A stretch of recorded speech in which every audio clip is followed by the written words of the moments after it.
자, 시작해보겠습니다. 오늘 준비한 거는 고객 면담 전 준비 사항과 체크리스트. 오늘 듣고 잊어버리셔도 상관없는데 몇몇 항목들을 기억하셔야 돼요. 이걸 매번 듣고 공부할 필요는 없지만 하셔야 된다. 그리고 암과 암티약에 대해서 할 건데, 그래서 오늘 수업이 끝나고 나면 대략 암이라는 게 잘 생겼고, 그래서 현재 우리 통합원 같은 데 들어가면 암티약 쫙 나오는 것이 저렇게 생겼구나라는 것이 이해가 될 것이고, 그렇다면 고객의 니즈 따라 현재 갖고 있는 보장 따라 어떻게 넣는 것이 대략 낫겠구나 하는 가이드도 생길 겁니다. 모르면 다시 보면 됩니다. 네. 오늘 들은 걸로 모든 걸 알 수 없지만 대략 감은 잡히는 게 쉽게 하는 것이 저의 목적이고, 시간이 될런가는 모르겠지만 영상을 몇 개 넣었는데 뭐 안 되면 생략하지만 어쨌든 해보겠습니다. 그리고 제가 아주 표준으로 만들어진 RP들을 지난 시간에 또 하나 했잖아요. 통계 활용법 이런 식으로 제가 만들어 놓은 게 999개가 있어요. 999개가. 그래서 하나씩 해볼 건데 오늘도 하나 듣고 시작할게요. 명품 리폼 화법. 이미 보험 많이 가입했어요. 얼마 전 우연히 인터넷을 보니까 오래전에 비싸게 구입한 명품 옷이나 명품 핸드백이 유행에 뒤떨어져서 사용하기에 곤혹스러운 분들을 위해 최신 트렌드로 수선해주고 해진 부분을 감쪽같이 고쳐주는 명품 리폼 서비스가 있더라고요. 아마도 고객님도 장롱을 열어보시면 그런 모피나 가죽옷 또는 가방들이 한두 개쯤은 있으실 거예요. 적은 돈으로 새건처럼 명품을 다시 사용할 수 있다면 정말 좋겠죠? 고객님, 만약 옛날에 입으시던 옷을 리넌 디자이너가 현재 최신 유행으로 리폼해주거나 저렴한 비용만으로 교체해준다면 당장 옷장을 뒤져 리폼할 것이 없는지 확인하실 거예요. 보험도 똑같다고 생각해요. 저는 교육을 많이 받은 최고의 보험 디자이너로서 고객님의 인생 설계의 보장 부분을 최신형으로 리폼할 수 있도록 확인해드리고 싶어요. 저에게 현재 가입하고 계신 보험증권들을 보여주시면 고객님께서 가장 합리적인 준비를 하실 수 있도록 도와드릴게요. 정말 많은 도움이 되실 거예요. 네. 무슨 말인지 아시겠죠? 네. 우리가 하는 이런 화법들은 들으면 뭐 완전히 이렇게 마음이 완전히 180도 바뀌는 그런 화법들이 존재한다 하나? 없다. 다만 그 얘기를 듣는 순간 그럴 법하네 라는 것이 쌓여서 고객이 최종 결정을 하게 된다. 그러니까 이런 화법들은, 이런 그 형식들, 지금 제가 보여드리는 대부분의 이런 화법은 나중에 하겠지만 두 가지 형식의 틀을 취합니다. 항상 여러분들이 고객에게 말할 때는 이 두 가지를 하셔야 돼요. 첫 번째, 스토리텔링 한다. 명품 리폼이라는 스토리텔링을 가지고 다시 보험에다 투영시키죠. 이 스토리텔링 하신다. 고객한테 말하기 쉬운데 그게 알아듣기 쉽다. 두 번째는 감성에 호소한다. 감성 터치를 한다 이거죠. 요게 맥락에 내가 추구하는 바입니다. 내가 말하는 것은 이 두 가지 형식을 빌을 때 고객이 말랑말랑해진다. 되셨죠? 네. 자, 명품 리폼. 진행해볼게요. 자, 고객 면담 전 준비 사항과 체크리스트 한 번쯤 여러분들이 되짚어봐야 될 문제라서 한번 해보겠습니다. 이거는 했던 것 같기도 하고, 고객 면담 전 우리가 준비해야 되는 거, 고객은 언제든지 물어보기 때문에 내가 왜 이 상품을 가입해야 되는지가 여러분들이 말할 수 있어야 한다는 거죠. 상담하러 가기 전에는 왜 이 상품을 가입해야 하는지가 답이 있어야 돼요. 그냥요 안 됩니다. 두 번째는 다른 유사 상품하고 내가 현재 재현하는 상품이 무엇이 다른지를 고객한테 말할 수 있어야 합니다. 이거를 가지고 가셔야 돼요. 세 번째가 근거가 무엇이고 나와 유사한 다른 사람들도 가입을 했는지에 대해서 고객들은 항상 궁금해합니다. 그러니 이런 거에 대해서는 답을 가지고 가십니다. 세 개의 답을 말할 필요는 없지만 이 중에 한두 개라도 꼭 갖고 계셔야 된다. 가지고 가셔야 한다는 거지. 그럼 필요할 때 얘기를 꺼내야 됩니다. 자, 미팅 전에는 여러분들 체크할 리스트를 이제 첫 번째 고객의 기본 정보를 파악하죠. 그 다음에 아웃 사이에 문자로 먼저 연락을 해라. 그렇죠. 그러니까 예고를 먼저 줍니다. 요즘 잘 전화 안 받잖아요. 이 예고를 먼저 주시고요. 그 다음에 문자, 통화, 이 첫인사하고 끝인사를 명확히 하셔야 돼요. 그 명확히 끝이 이렇게 흐물흐물하면 약속이 깨질 확률이 높아집니다. 그래서 명확하게 하셔야 돼요.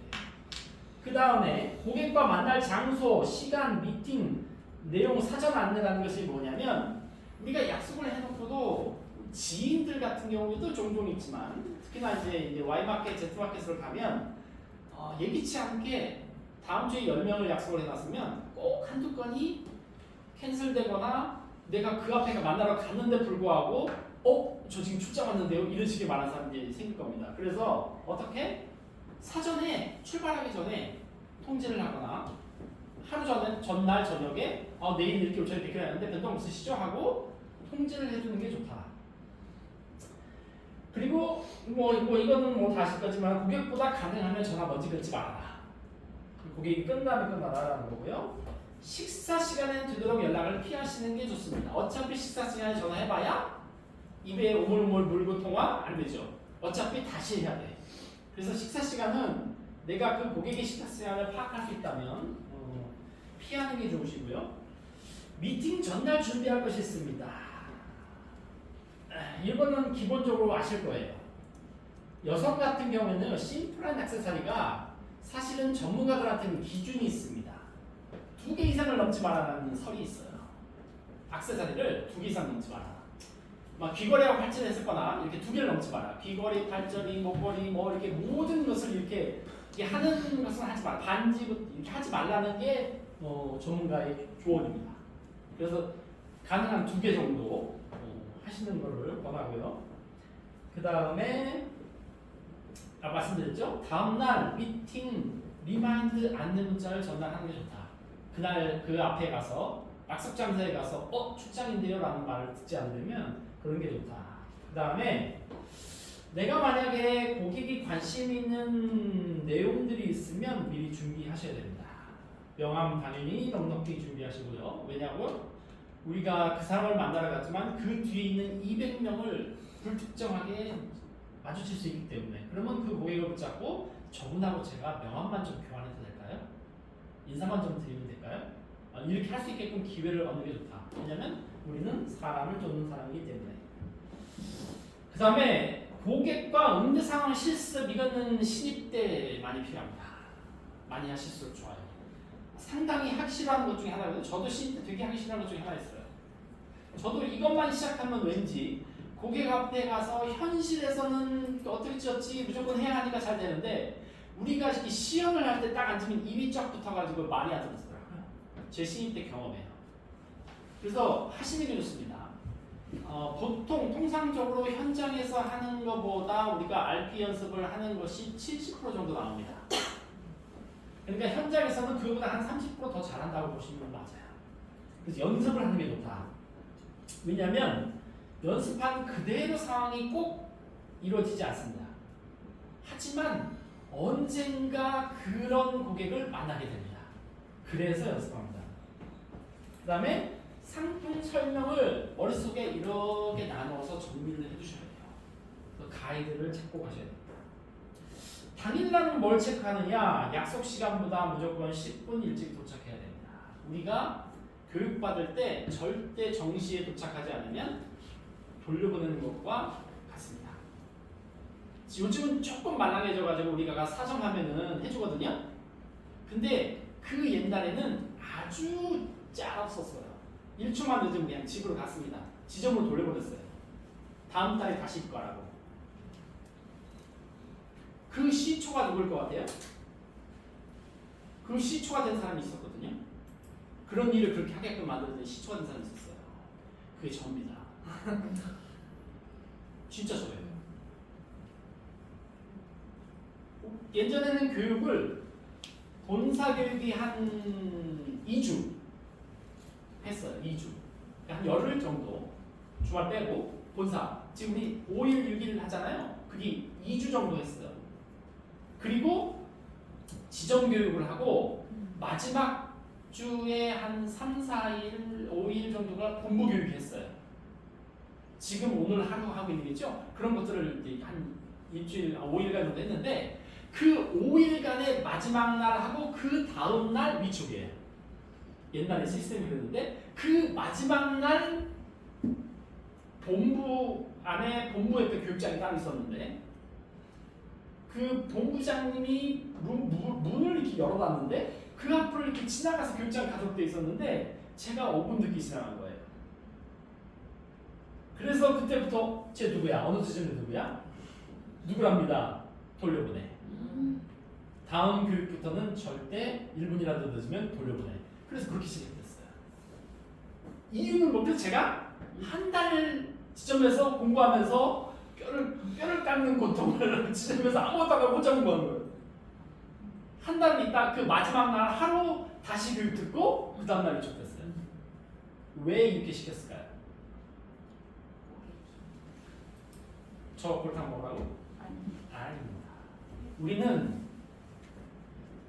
고객은 우리를 만나면 딱 처음 만난 3분을 가지고 이 사람을 계속 이 사람 얘기를 들을 것인지 결정합니다.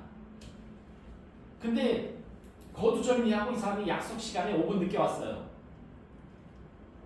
고객보다. 그러면 내 입에서 나온 첫 마디가 죄송합니다. 그 상담이 잘 될 리가 있어요? 내가 주도권을 쥐고 가도 어떻게 될지 모르는 판에 이제 내 첫 마디가 죄송합니다로 시작하는 거. 우리 지점에 오는 게 이게 근데 누가 만든 게 아니잖아요. 누가 만들었어요? 누가 시킨 것도 아니고 누가 만든 게 아니에요. 누가 만들었어요? 내가 만들었다. 내가 혹시 나의 인생이 잘 안 핀다라고 판단되는 사람이 있으시다면 자기의 그 시간 약속을 뒤돌아보시라. 왜냐면 지점에 미팅 우리 하는 시간 있잖아요. 9시 만약에 아침 저녁 하잖아요.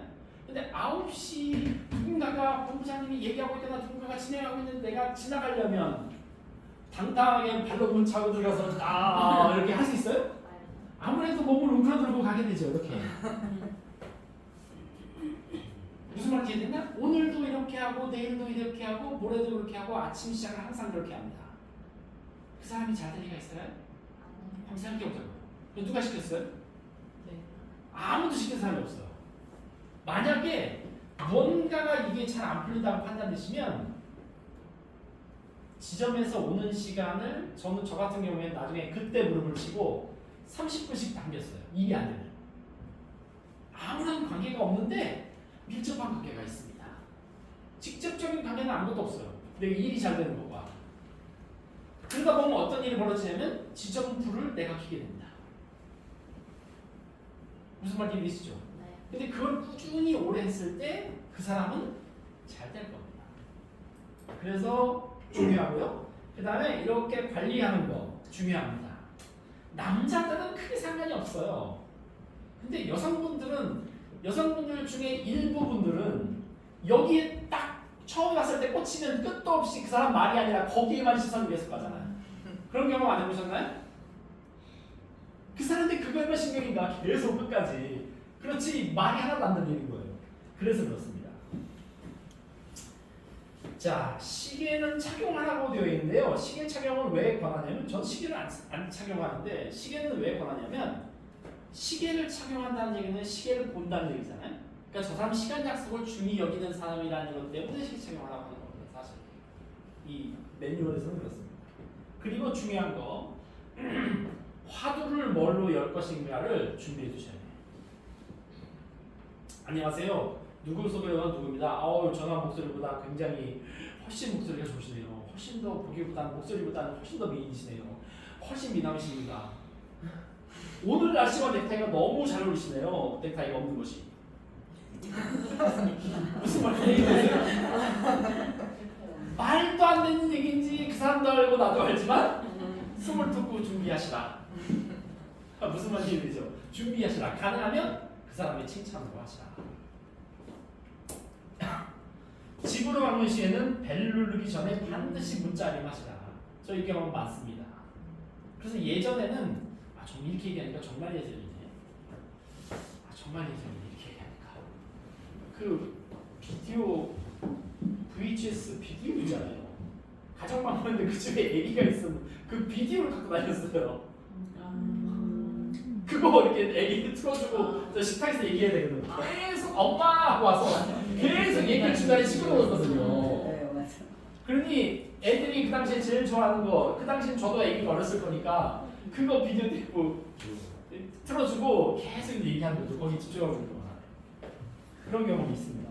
그래서 반드시 요즘 또 반려견들 많이 키우니까 관련된 거, 뭐 개 방에 넣든지 이렇게 할 수 있는 상황을 만들기 위해서 사전에 미리 하시는 게 좋다.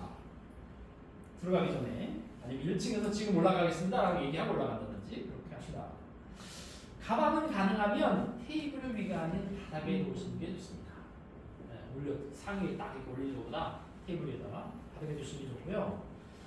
자, 미팅하고 난 다음에도 중요한 게 있는데요. 보통의 경우에 반드시 만남에 대한 감사 문자를 보내라. 1시간 이내에. 오늘 당신과 대화가 아주 뜻깊었고 당신과 같은 생각과 태도를 가진 사람을 만난 것이 FC로서 얼마나 감사한 일인지 모른다.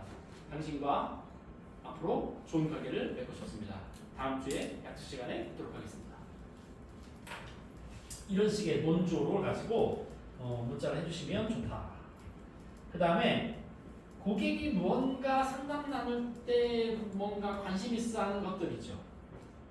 그리고 만약에 내가 뭘 보내주겠다고 했다거나 하면은 3일 이내라고 했잖아요. 이 3일 이내는 모든 것에 적용됩니다.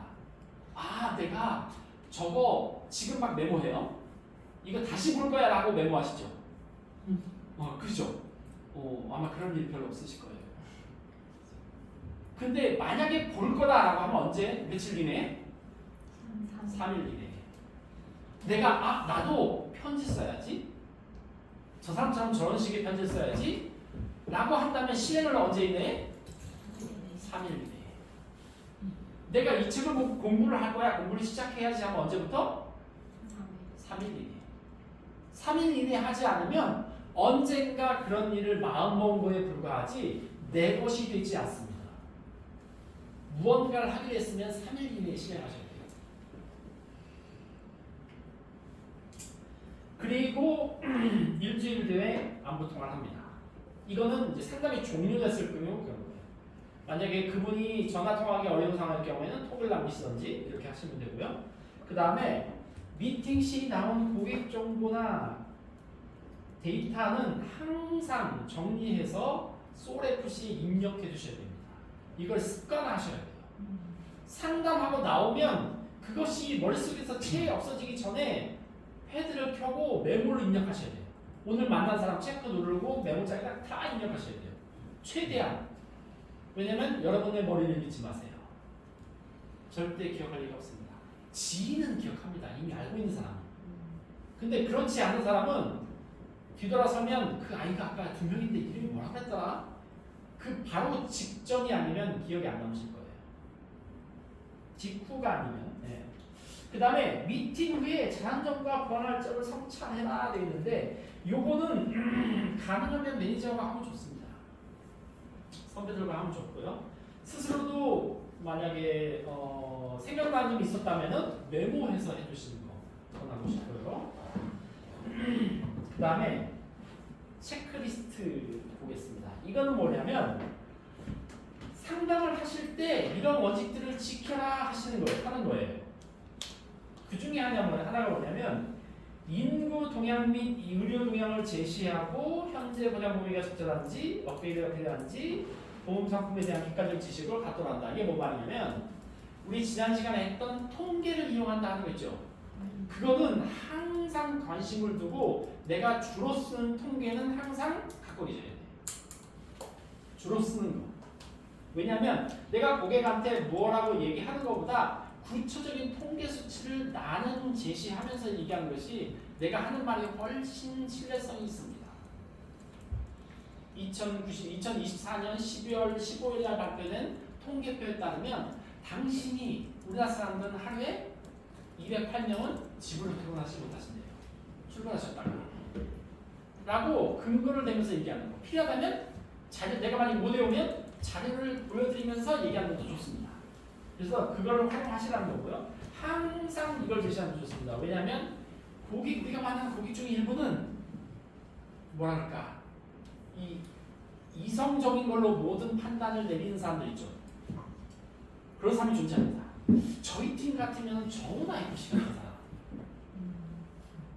따집니다. 이 숫자 왜 틀려? 이 글자 왜 틀렸어? 이런 걸 따지고 여기에 꽂히면은 끝도 없이 여기에 꽂힌 사람들은 특히나 이런 근거를 내는 게 좋습니다. 그래서 그걸 활용하시는 게 좋다고 생각하고 일반보험과 생명보험의 차이를 알리라고 했잖아요. 지난 시간에 했던 것 같은 걸 말하는 겁니다. 생명보험과 손해보험의 차이, 우리가 건강보험과 이런 종신보험의 차이, 사망보험과 이런 건강특약들, 건강보험들을 갖추는 거의 차이, 그런 것들이 어떤 의미를 지는지 이런 것들에 대해서는 정립을 해주시는 게 좋아요. 때가 되면 딱 얘기를 꺼내는 거죠. 자, 그 다음에 일반 질병과 중대 질병의 보장의 장단점 파악하는 거 이제 계속 공부할 겁니다. 오늘은 암에 대해서 시작할 거고, 그리고 그래서 실증적으로 살피고 우선순위가 무엇인지는 인구 통계와 우선순위합니다. 그 통계와. 그래서 의료동향 통계, 그래서 요즘에 이런 암들이 이런 치료 방향으로 간다. 그러니 당신도 이런 준비가 필요하다. 이런 거. 그래서 그런 것들에 대해서 준비하셔야 되고 이런 것들을 제시하셔야 되는 하고 난 다음에 그래서 당신 거에 이 보장 내용을 봤더니 현재 이렇습니다. 그럼 뭔가 판단할 수 있는 근거를 제시하고 보장 내용을 설명하면 내가 자동으로 이 부분이 조금 부족하네. 이 부분이 조금 보완하면 좋겠네. 그래서 이 부분을 이렇게 준비하시면 좋을 것 같습니다. 라고 말한다면 바로 수긍이 될 겁니다. 그래서 그렇게 하시는 게 좋고요. 이건 앞으로 할 거고. 갱신 가능한 상품과 갱신이 가능한 불가능한 상품에 대해서 일단 갱신과 비갱신에 대한 명확한 여러분들이 정의와 장단점을 구분해서 갖고 계셔야 돼요. 반드시 나쁘다 할 수 없고 반드시 좋다 할 수 없지만 대체로 좋은 게 있고 이럴 때 대체로 좋은 게 있죠. 우리가 현재 하고 있는 우리 지난번에 실손보험 같은 경우 있잖아요. 실손보험은 지금 1년 갱신이잖아요. 이것이 수명이 다하는 때가 있습니다. 수명이 다하는 때가. 그때가 언제냐면 이제 보험료가 갱신을 해요. 1년마다 갱신하죠. 갱신하는데 보험료가 이제 여러분들이 3만원, 4만원을 시작해서 5만원, 6만원 가다가 10만원, 20만원이 갈 때가 올 겁니다. 그 뒤는 더 올라가겠죠. 이제 60대. 그러면 예전에 그 손해보험이 지금 갑자기 그때는 3, 4만원, 지금 10만원 됐어. 근데 지금으로부터는 더 가파르게 올라갈 거거든요. 그러면 아이고 내 이 보장 받겠다고 연간 치료비에서 내가 여태까지 몇 번 받았어 와. 몇 번이나 받았어 와. 이걸 받겠다고 매월 내는 돈과를 비교하면서 이제 더 이상 갱신을 하는 게 의미가 있나라는 시간이 올 겁니다. 거기가 끝이에요. 갱신도. 더 이상 이 보장을 받기 위해서 갱신하기에는 보험료가 너무 부담스러운 거 아닌가라고 생각될 때가 갱신보험의 끝이에요. 그래서 그런 부분에 대해서 알려드릴 수 있어야 하거든요. 그래서 그런 정립을 해주시라라고 말씀드리고 싶고,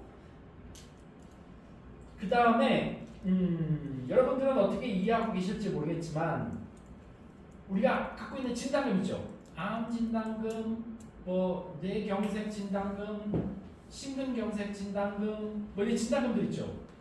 뇌혈관 질환 하는 그 진단금 하는 진단금들의 정의가 뭐냐면 좋은 병원에서 좋은 의사가 제공하는 좋은 품질 치료를 받고 궁극적으로 직장으로 복귀하기 위한 필요자금으로 한국 최저소득 기준인 6천만 원에 해당해야 한다. 명확한 기준과 필요성을 고객에게 설명해 주셔야 돼요. 얼마? 6천만 원. 왜? 진단금의 정의가 뭐라고요? 왜? 좋은 병원에서 좋은 의사한테 좋은 품질의 치료를 받고 궁극적으로는 다시 원래 건강해져서 원래의 소득생활로 돌아갈 때까지의 돈이 필요하다. 그게 얼마다? 6천만 원. 한국의 최저소득 기준은 6천만 원 해당해야 된다. 월 500 정도는 되어야 한다. 실제로 제 고객 중에서도 그런 분을 많이 뵀거든요. 치과 의사예요. 만약에 누군가가 개업할 수 있는 자금을 대줄 수 있는 능력이 되지 않으면 본가나 처가나 되지 않으면 소위 말하는 페이닥터로 있다가 얼마 되지 않는 곳에 후에 개업을 하죠. 개업을 하면 임대부터 장비 드리는 것부터 다 빚이죠. 그리고 일정한 주기가 지나면 새 거를 바꿔야 되죠. 그러면 내가 이 병원으로 우리 임시점 장사 이 장사가 똑같아요. 얼마의 매출이 일어나서 그 임대료 갖고 간호사들 월급 주고 내가 남들 병원에 가서 페이닥터로 일하는 것보다는 나은 수입이 있어야 그걸 계속할 거 아니에요. 그죠? 근데 이걸 한 지 얼마 안 돼서 그 치과 의사가 암에 걸렸어요. 그러면 투병을 하면서 본인은 일을 해야 돼. 장비도 다 새 걸로 들였고 생활도 해야 되고. 그래서 투병 생활하면서 치과를 계속하는 분을 본 적이 있거든요. 근데 여러분들이 보험을 제대로 들었다면 내가 다시 할 때까지 6개월이건 1년이건 좀 편안하게 그 치료하고 활동을 하고 싶지 않을까요? 진단금의 의미는 그거예요.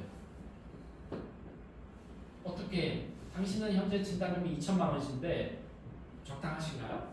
물어보세요. 정의를 설명해주고 납득시킨 후에 물어보세요. 당신이 현재 갖고 있는 게 표 분석을 요하면 2천만 원인데 괜찮으시냐? 자, 우리가 통계표를 한번 보면요. 생애 주기에서 겪을 수 있는 사망 위험의 30대 1위가 뭘까요? 뭘 것 같아요? 30대 1위.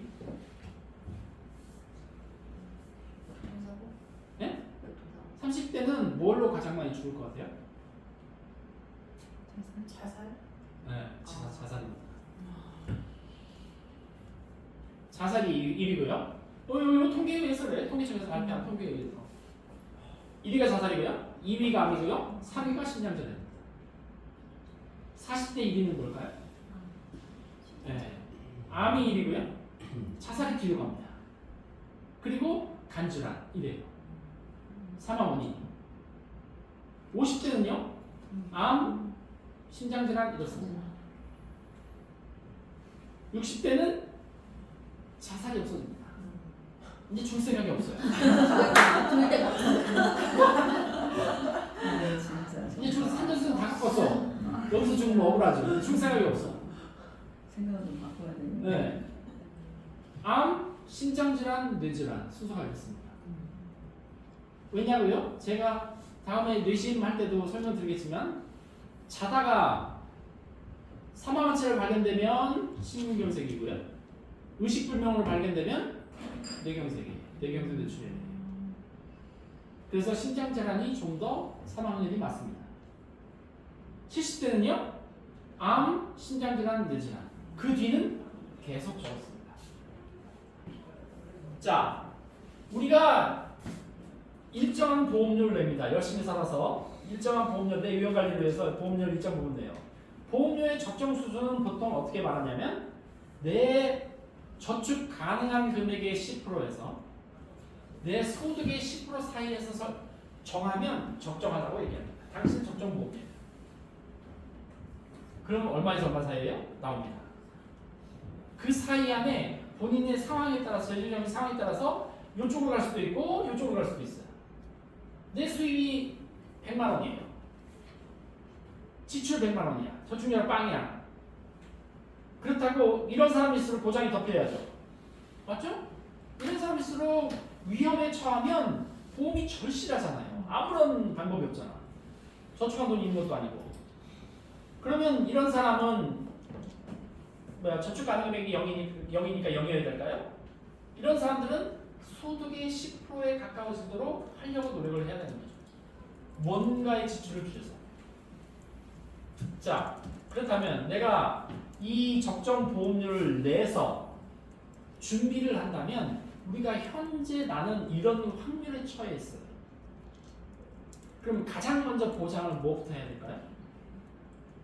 뭐부터 챙겨? 내 돈의 가장 많은 비율로 어디로부터 보장이 챙겨져야 할까요? 그죠? 왜 이유는? 내 아예 확률이 그렇기 때문이야. 근데 내가 만약에 가족력도 있어. 특히나 여성분들의 가족력에 많은 영향을 미치는 것 중에 하나가 뭐냐면 육아감입니다. 그래서 뭐 어머니 쪽, 고모, 아니면 뭐 이모 뭐 이런 식으로 친척의 유방암이 있으시다면 당신은 다른 사람보다 3배가 높을 거예요. 유방암의 확률이. 남자는 절수나 작은아버지, 뭐 외삼촌 그런 경험이 들리면 나는 확률이 3배가 높다고 보셔야 돼요. 그래서 그거에 맞춰서 좀 더 보험료가 내 확률에 맞춰서 순서대로 가장 많은 비중, 그 다음에 그 다음 거에 차례대로 들어간다면 내 보험료를 효율적으로 보장을 준비했다 말할 수 있겠죠? 네, 그 차원에서 당신의 보장을 검토해드리겠습니다. 그러니 현재 당신 보장이 이렇게 되어 있는 내용을 보니 지금 암보다는 뇌심에 더 집중되어 있으신데 여기는 암에 대한 보장을 조금 늘리시는 게 맞을 것 같습니다. 기준을 설명해주고 납득할 만한 기준과 통계를 설명해주고 그 다음에 보장 내용을 설명해야 한 사람이 납득을 해요. 그래야 시행을 할 거 아니에요. 이해되시죠? 그래서 오늘은 암에 대해서 집중 공략을 한번 해보자. 네, 암에 대해서 여러분들이 첫 번째로 그러기 전에 영상을 하나 보자.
시비 같고요. 나 지금 혼자 뭔가 없으면 안 되는데.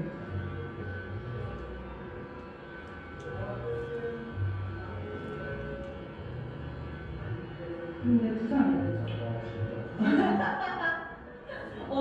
약간 너무 로봇처럼 나오는.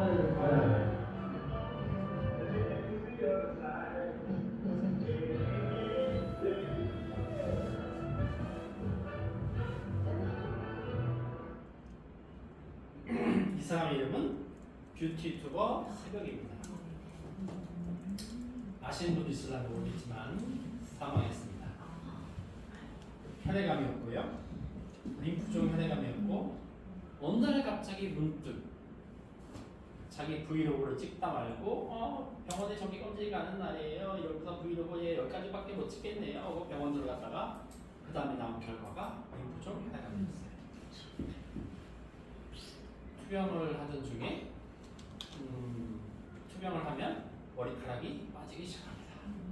이유는 암세포는 우리 일반 세포인데 남들보다 세포 분열이 일정한 주기로 분열해서 자랐다가 없어지고가 아니라 너무 빨리 자라는 거예요. 그게 뭐야? 암이에요. 근데 이게 옮겨가면서 빨리 자라요. 그게 암이거든요.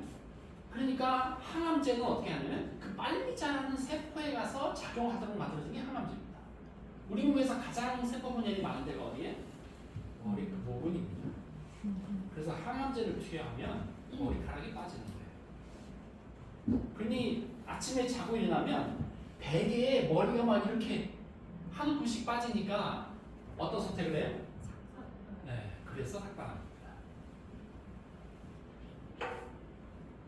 결국은 사망을 했어요. 자, 암이란 질병과 암특기의 모든 것을 한번 알아보죠. 첫 번째는 암이란 질병에 대해서 생겨먹은 것과 치료 방법을 개요를 하고요. 그 다음에 우리가 갖고 있는 통합원에 있는 특약들을 쫙 나열하고 두 개를 한번 따라 공부해 보겠습니다. 내용은 이렇게 할 거예요. 이런 식으로 나올 겁니다. 검사하고 만들어지는 과정 공부하고 암을 어떻게 분류하는지, 진단서 보면 어떻게 표기되는지, TNM 병기로 표시되는 게 무엇인지, 치료하는 방법을 수술, 항암약물, 방사선 세 가지 방법으로 하거든요. 이 세 가지에 대해서 공부를 해볼 겁니다. 안 찍으셔도 돼요. 다 드려요. 드릴 거니까 안 찍으셔도 돼. 자, 안녕하세요. 나이는 23살이고요. 신현아입니다. 직장은 생기 환자입니다. 저는 대장암 3기 진단을 받고 작년에 항암 치료를 모두 마쳤습니다. 25살 김세영입니다. 작년 위암 3기 진단받고 치료 다 끝내고 이제 주력 관찰 하고 있습니다.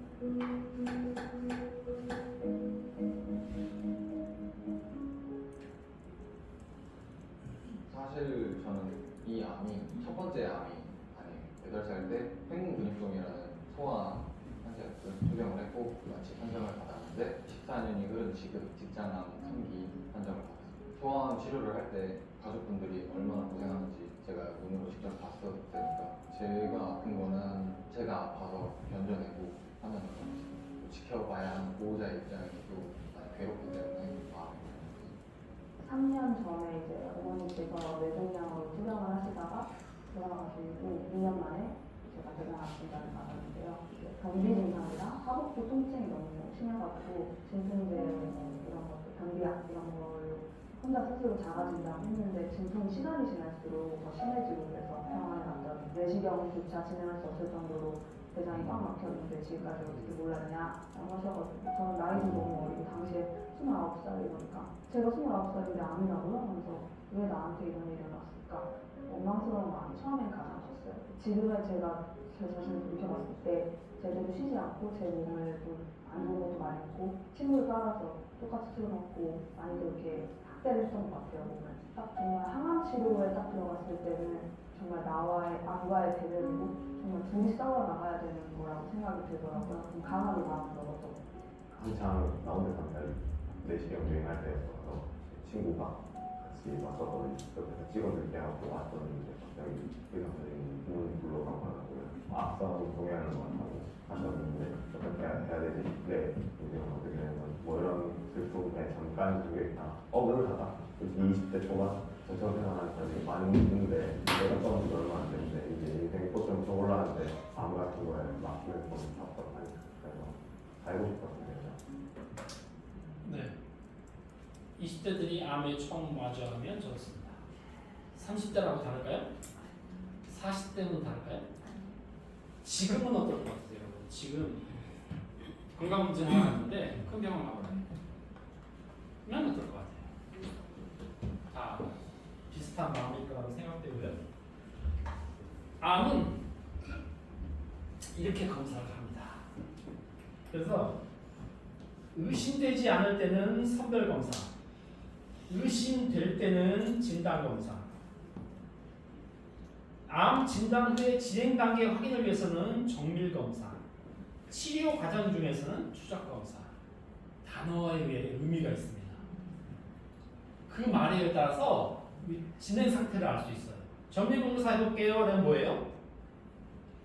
암은 진단이 됐고 진행 단계 확인을 위해서 하는 게 정밀검사예요. 암은 아니야. 이렇게. 첫 번째로 하는 게 내시경입니다. 내시경을 통해서 직접 관찰해서 그래서 암의 크기, 모양, 위치 평가받고 조직검사 진행합니다. 보통. 위내시경, 대장내시경 뭐 이런 거 하죠. 그죠? 네. 두 번째가 뭐냐면 영상 진단 검사를 합니다. 그래서 초음파, 방사선, 자기장 이렇게 뭐 내시경으로 검사하지 못한 것은 CT 이런 걸 찍어서 모양이랑 다 보죠. 네. 세 번째가 핵의학 검사입니다. 방사선 동류 원소를 인체에다 투여해가지고 그거 가지고 분포를 몸속에 있는 병기 장기를 평가해서 질병을 진단한다. 폐기학과가 있는 병원들이 있습니다. 암센터라든지 있어요. 그런데 가서 PET-CT라는 걸 찍습니다. 여기는 양전자 방출 남출되어 있었죠. PET-CT라는 걸 찍어요. 이거는 뭐 할 때도 쓰냐면 그 치료 검사 같은 거 할 때도 합니다. 그 독성 아밀로이드가 뇌 속에 얼마나 침착되어 있는지를 확인하기 위해서 색깔로 구분해가지고 찍기 위해서 이런 PET-CT 찍습니다. 그 다음에 종양 표지자 검사 하죠. 이건 보통 혈액을 합니다. 우리 진단검사를 하면 그 표지자 검사에 수치가 나오면 가서 진단검사 뭐 CT 찍어봅시다. 해당 부위 확인해봅시다. 뭐 초음파 해봅시다. CT 찍읍시다. 이게 나오게 되는 겁니다. 마지막으로 조직세포 생리검사 하는 것은 조직을 우리 대장 내시경 하면 내시경 딱 뗀 다음에 크기를 보고 판단해가지고 조직 검사를 합니다. 그래서 정확하게 이제 뭐라 그러죠? 진단의 종집을 찍죠. 역시나 모양이나 크기를 봤을 때 암인 것이 진짜 암이거나 아니면 뭐 이게 양성종이다, 벽외성 종양이다 하는 것을 확인을 합니다. 일반 검사를 통해서 이렇게 하고요. 최신에 하는 검사들도 있습니다. 이게 뭐냐면 이렇게 유전자 패널 검사를 써요. NGS 유전자 패널 검사에서 이거는 유전자를 검사해가지고 이걸로 판단합니다. 그래서 유전성 암이 의심되거나 진단이 모호한 경우에 확인하거나 그래서 우리 특이하게도 이게 있는 겁니다. 우리 특이하게 이게 있는지 아시나요? 모르시죠? 네, 있어요. 그래서 확인해 보시고요. 또 하나가 뭐냐면 바늘 생검하는 거. 우리 생검 얘기는 뭐 가끔 들으셨을 겁니다. 저렇게 바늘로 조직을 조금 채취를 해가지고 그 검사를 하는 거예요. 근데 조직 생검은 암이라는 것이 이 조직 생검하는 것은 조직 생검 저거 한 걸로 확정 진단이 나진 않습니다. 확정 진단은 언제 나느냐면 사람 몸을 열고 그 해당 조직을 제거하고 그 놈을 가지고 조직 검사를 해서 확정 진단이 나게 됩니다. 그 전까지는 뭐냐면 의증이 돼요. 암이지만 의증으로 됩니다. 서류상. 그래서 그렇게 된다는 거 보시면 되고요. 암은 어떻게 만들어지냐면 이제 이렇게 해서 만들어지는데 암은 우리 몸에서 돌연변이 세포가 생깁니다. 그럼 그 놈이 막 증식돼요. 근데 이게 빨리 돼. 그러다 보면 그 세포 중에 하나가 이상한 형태로 변합니다. 그래서 빨리 증식하기 때문에 보통 모양이 동그랗거나 이렇게 대칭이거나 이렇지 않고 불규칙해집니다. 그리고는 그것이 점점 커지면 이제 침습, 침륜이 일어나죠. 침습은 조직을 침범해서 들어가는 걸 말하고 침륜은 그 사이를 침범하는 걸 침륜이라고 합니다. 그렇게 해서 가게 되고요.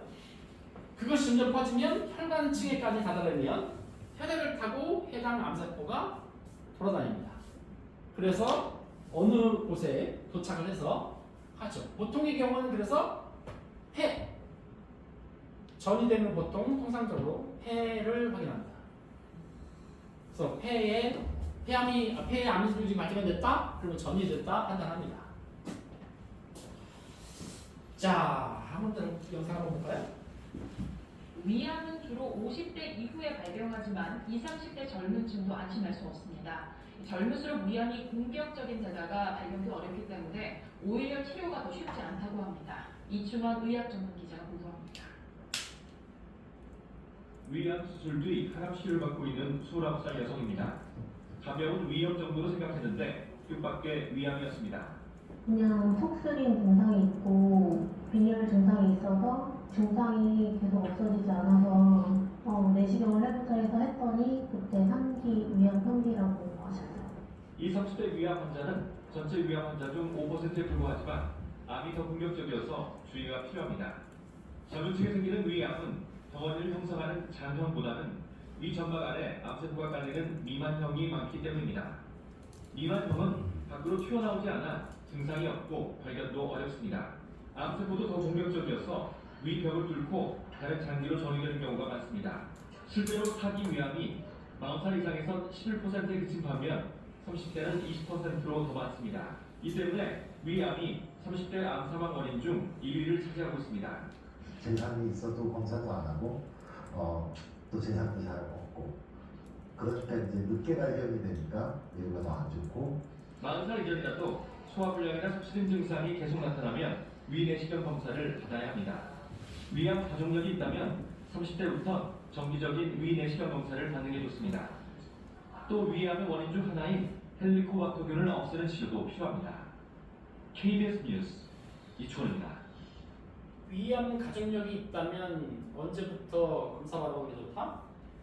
30대부터. 근데 30대 아직 젊다는 이유만으로 그냥 차일피일 술 마셔서 그랬겠지 이런 식으로 할 일이 아니다. 왜냐면 그렇게 30대는 장형 위로 그러니까 위내시경을 봤을 때 겉으로 두드러지기 때문에 알 수 있는 게 아니라 속으로 파고드는 미만형일 가능성이 높기 때문에 그러면 딴 거보다 빨리 장기 침범하고 전멸 가능성이 높죠. 그래서 도약하라고 하는 겁니다. 암은 발생 기원에 따라 이제 호칭이 달라지는데요. 매우 써 있는 것처럼 암이 처음 발생된 것이 원발암. 최초 저 사람이 유방암 발견했다고 하지만 그 사람이 그 자리에 다시 생기면 재발암. 그 안에 다 제거를 못하고 남아있는 게 있어 그럼 잔존암, 잔여암 이렇게 말하고요. 그 다음에 그놈이 다른 거 위로 옮겨졌어? 전이암입니다. 전이암은 유방암 분류에서 이어집니다. 다른 암이 새로 생기는 게 아니에요. 암은 보통 특성이 그런 특성을 지닙니다. 저렇게 2차 암인 경우가 드물어요. 2차 암은 뭐냐면 원발암과 상관없이 생기는 거. 근데 보통의 경우는 위암 있는데 뭐 5년이 지났어.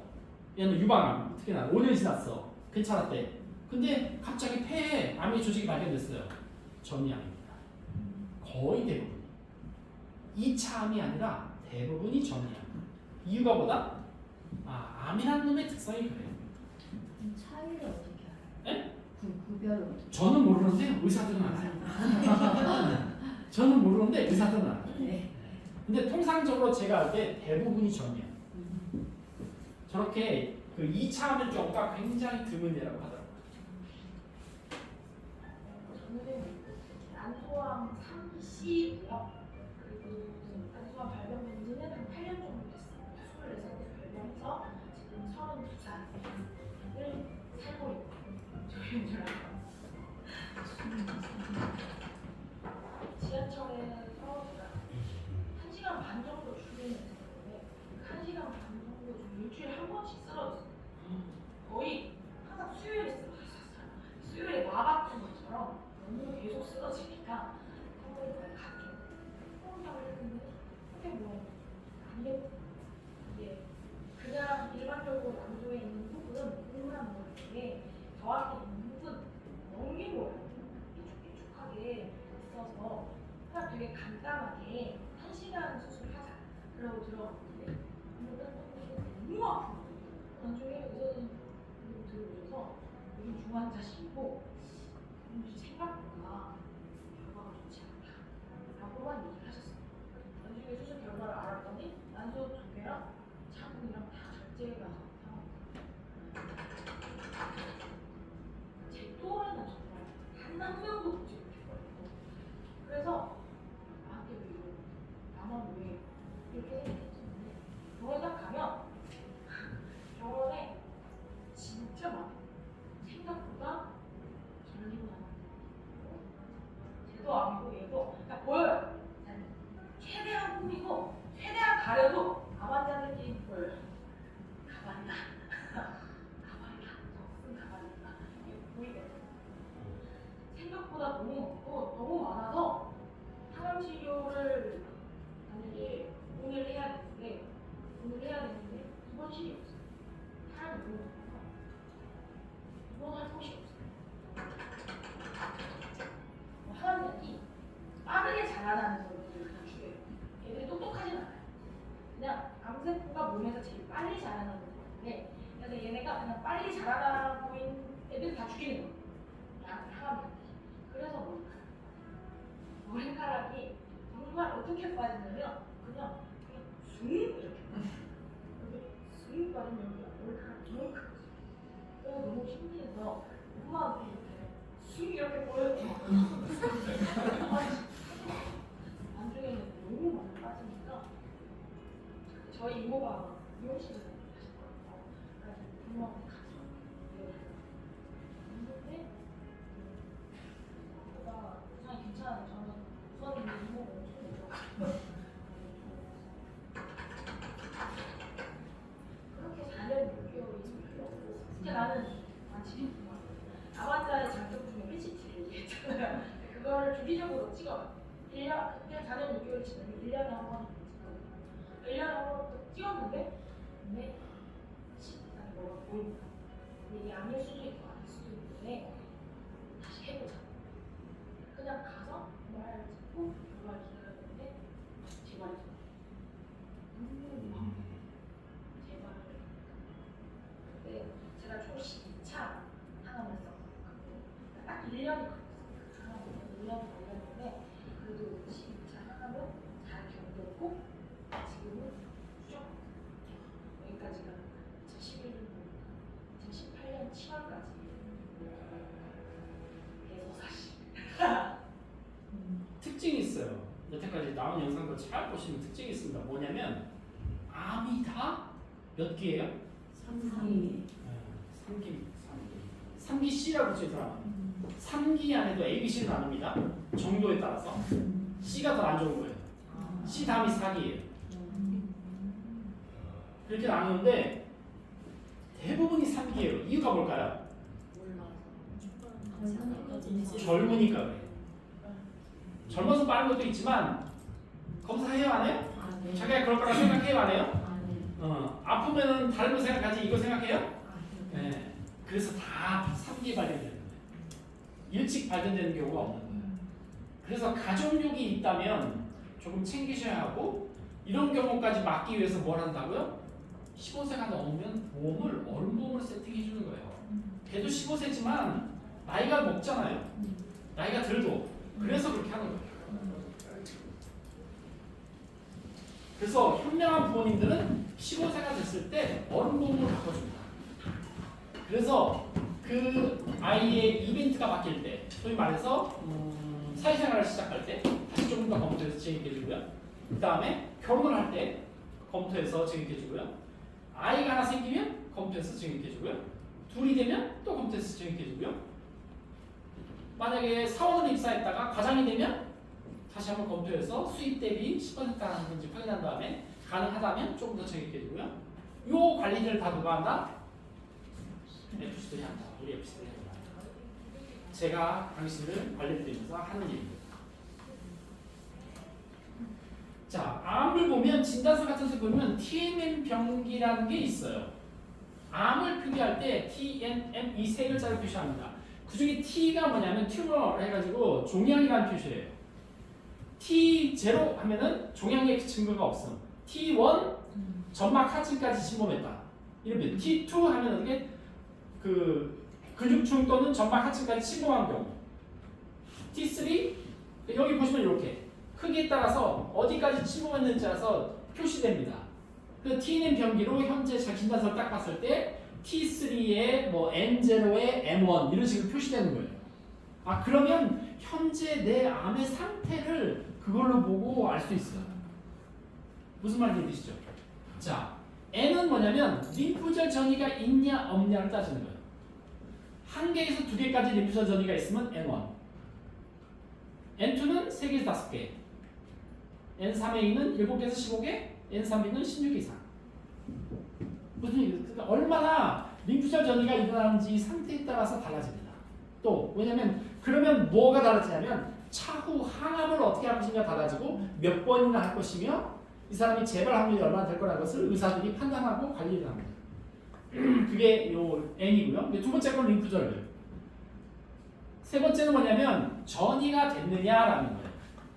이건 딱 전이가 됐다? 없다. M0, M1 이렇게 딱 두 가지로 나눠지는 거죠. 그래서 내 병기를 이렇게 된 걸 보고 예를 들어서 TA, NO, MO인 방광암이다. 그러면 저렇게 표시되는 거예요.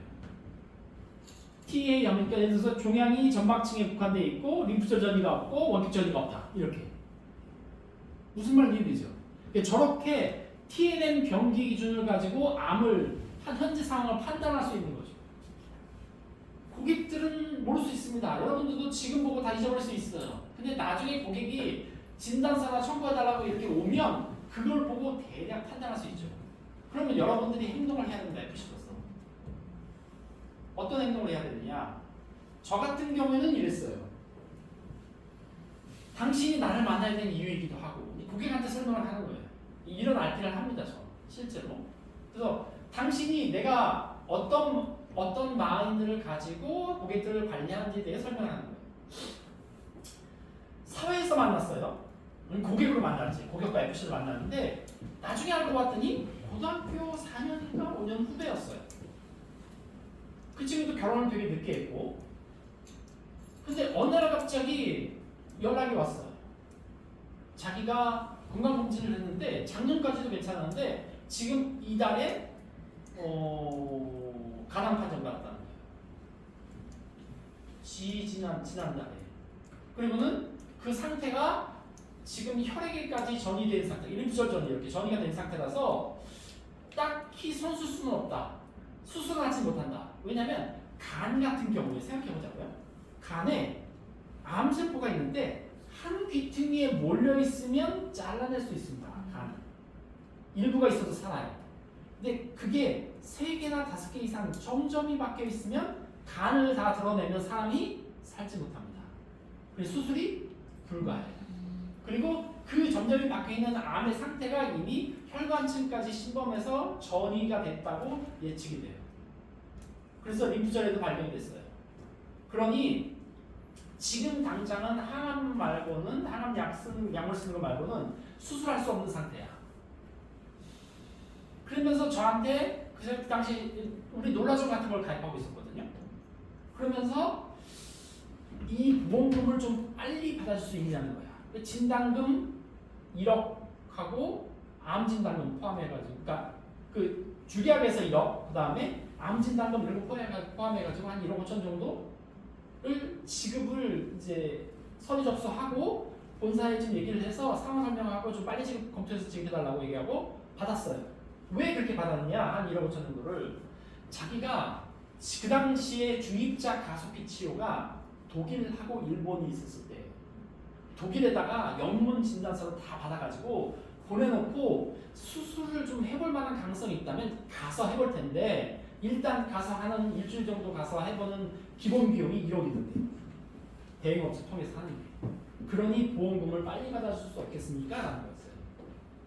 근데 저의 경험상 간암 이렇게 받았을 때 느낌이 안 좋아. 수술이라도 했으면 그 생존 기간이 조금 더 멀어졌을 텐데 간암의 특성상 얼마 안 남은 것 같은 느낌적인 느낌이야. 그래서 여기 선정역 저 뒤쪽으로 올라가면 무슨 요양병원 비슷한 병원이 하나 있었거든요. 거기에 와서 그 결과를 기다릴 동안에 있겠대. 그래서 거기에 있을 때 찾아갔어요. 일단 느낌이 안 좋아. 가서 갔더니 다행히 남동생이 있고 와이프는 집에 가 있다고 하더라고요. 그 와이프가 있으면 어떡할까 고민했거든요. 왜냐면 내가 해야 될 말이 있었기 때문에. 카드를 30개 사가지고 왔습니다. 그때 아이가 태어난 지 얼마 안 됐을 때거든요. 몇 살 안 됐어? 3살, 4살? 그럴 일은 없겠지만 내가 카드를 30장을 줄 테니 5번째 생일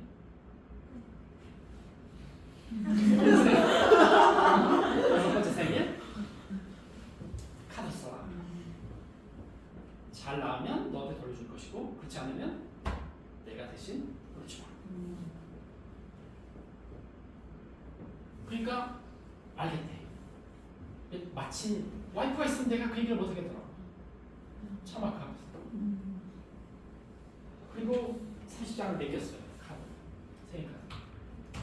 그리고 돌아왔고 자기가 조금 어차피 이 병원에 있는 게 별 치료할 게 없기 때문에 의미가 없어서 설악산 쪽에 가서 요양을 하고 그 결과를 기다리는 게 일주일 정도 걸리는데 그걸 기다리겠다고 하고 있을 테니 이걸 써서 완성되면 날 주겠다고 부탁한다고. 그리고 설악산에 있는 곳에 가서 국민공원에 가 있겠다고 갔거든요. 그 사이에 사망했어. 간암이라는 놈이 그거예요. 간이 기능을 못하면 당장 동수 문제가 생깁니다. 여러분 같으시면 여러분의 고객이 그런 상황이었다면 어떤 행동을 하시겠습니까? 저는 이게 맞다고 판단해서 FC로서 FC가 당신한테 보험금을 제대로 치료받으라고 전 보험금을 지급해드리는 일을 하기 위해서 당신한테 이렇게 보장보석도 해드리고 보험도 가입시키지만 저는 그거 말고도 당신이 아빠로서 해야 될 여러 가지 것이 있을 겁니다. 그것도 도와드린 것이 저희 FC 측이라고 생각합니다. 저는 그래서 이 일을 시작했고 이 일을 열심히 하고 있습니다. 본인이 이렇게 보이시죠? 인증번호 쓰지 않았을 텐데 인증번호 주시면 무슨 말이 있어요? 제가 하는 말이나 내용들은 제가 이런 얘기를 왜 하냐면 사실 말 꺼내기가 어려운 말인데 고객과 짧은 시간 안에 카운터 펀치를 날리기 위해서 이 사례를 얘기하는 겁니다. 말하기 힘들지만 무슨 말인지 이해됐어요? 여러분들도 지금 똑같이 느끼는 감정 그대로 고객도 느낀단 말이죠. 제가 뭐 설명드렸어요. 고객한테 말하면 뭘 두 가지 원칙을 지키라고 했어요. 첫 번째 스토리텔링, 또 하나 감성 터치. 그래야 현재를 유지하려고 하는 이 관성의 법칙이 존재합니다. 누구나. 근데 이 서 있는 놈은 서 있으려고 하고 움직이는 놈은 움직이려고 하는 거. 그래서 서 있는 놈을 움직이게 하려면 그만한 관성이 존재해야 돼요. 움직일 만한 힘이. 그 두 가지 방법보다 좋은 함정 방법이 스토리텔링하고 감성 터치. 그래서 그 말씀을 드리는 거예요. 필요하다고 생각될 때 이 얘기를 합니다. 이 얘기 자연스럽게 흐를 때가 나올 때가 있거든요. 그러면 그 사람으로 그 고객은 그걸로 저를 판단하고 그리고 저는 이 사람이 관성을 입을 만큼 말랑말랑해지는 것이 목적이고. 자, 그래서 신체 부위별로 일반적으로 이렇게 표시되는 암이 이렇게 됩니다. 폐, 흉곽 이렇게. 이건 암 분류고요. 그 안에 있는 코드고요. 저기 써 있는 두경부암, 폐암, 아까 했던 간암, 간암도 췌장 이거 있죠? 요거 뇌암도 마찬가지긴 하네.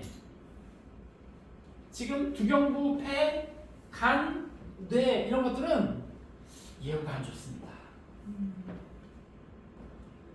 두경부가 뭐냐면 머리, 목 이 부위를 말하는 거예요. 목 이상의 머리에서 생기는 암.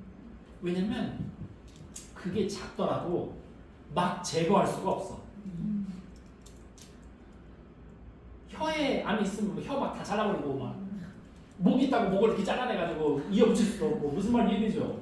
두경부는 수술을 마음대로 할 수가 없어. 뇌에 암이 생기잖아요? 뇌에 암이 생긴다고 암 부위를 다 제거하면 사람 죽어요. 그래서 다 제거할 수가 없어. 그 한도만큼만 제거하고 나머지는 항암으로 관리하는 수밖에 없거든요. 그래서 뇌암 같은 경우가 발병률이 5년 생존율이 절반이 안 됩니다. 이렇게 골, 피부, 유방균역이 혈액암도 안 좋아요. 혈액암도 고약해요.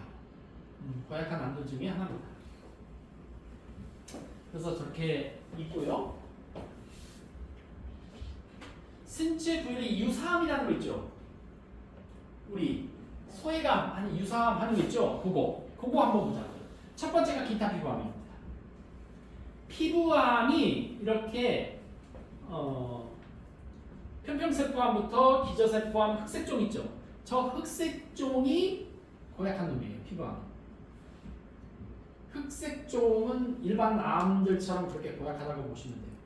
그 외에는 괜찮습니다. 흑색종 써있네요. 흑색종 이외의 피부암으로 이렇게 해당한다. 그러니까 흑색종은 일반 암이에요. 피부암 중에서 그 외 피부암보다 소외감이에요. 유사암, 소외감 뭐 이런 거 있죠? 그거예요. 흑색종으로 가장 많이 우리가 알려진 것이 뭐냐면 손톱에 아세요? 손톱 안에 이 뿌리 쪽에 점이 생겨요. 손톱 안쪽에 점이 생겨요. 여기 점이 생겼지? 이겁니다. 근데 이놈이 그대로 있으면 차마 다행인데 이게 자라요. 그럼 100% 흑색종입니다. 커지면. 그 다음이 갑상선암. 잘 아시죠? 소외감입니다. 갑상선암은 여러 가지 암이 있어요. 여기 써있지만 여기도 써있네요. 95% 이상이 뭐다? 유두암.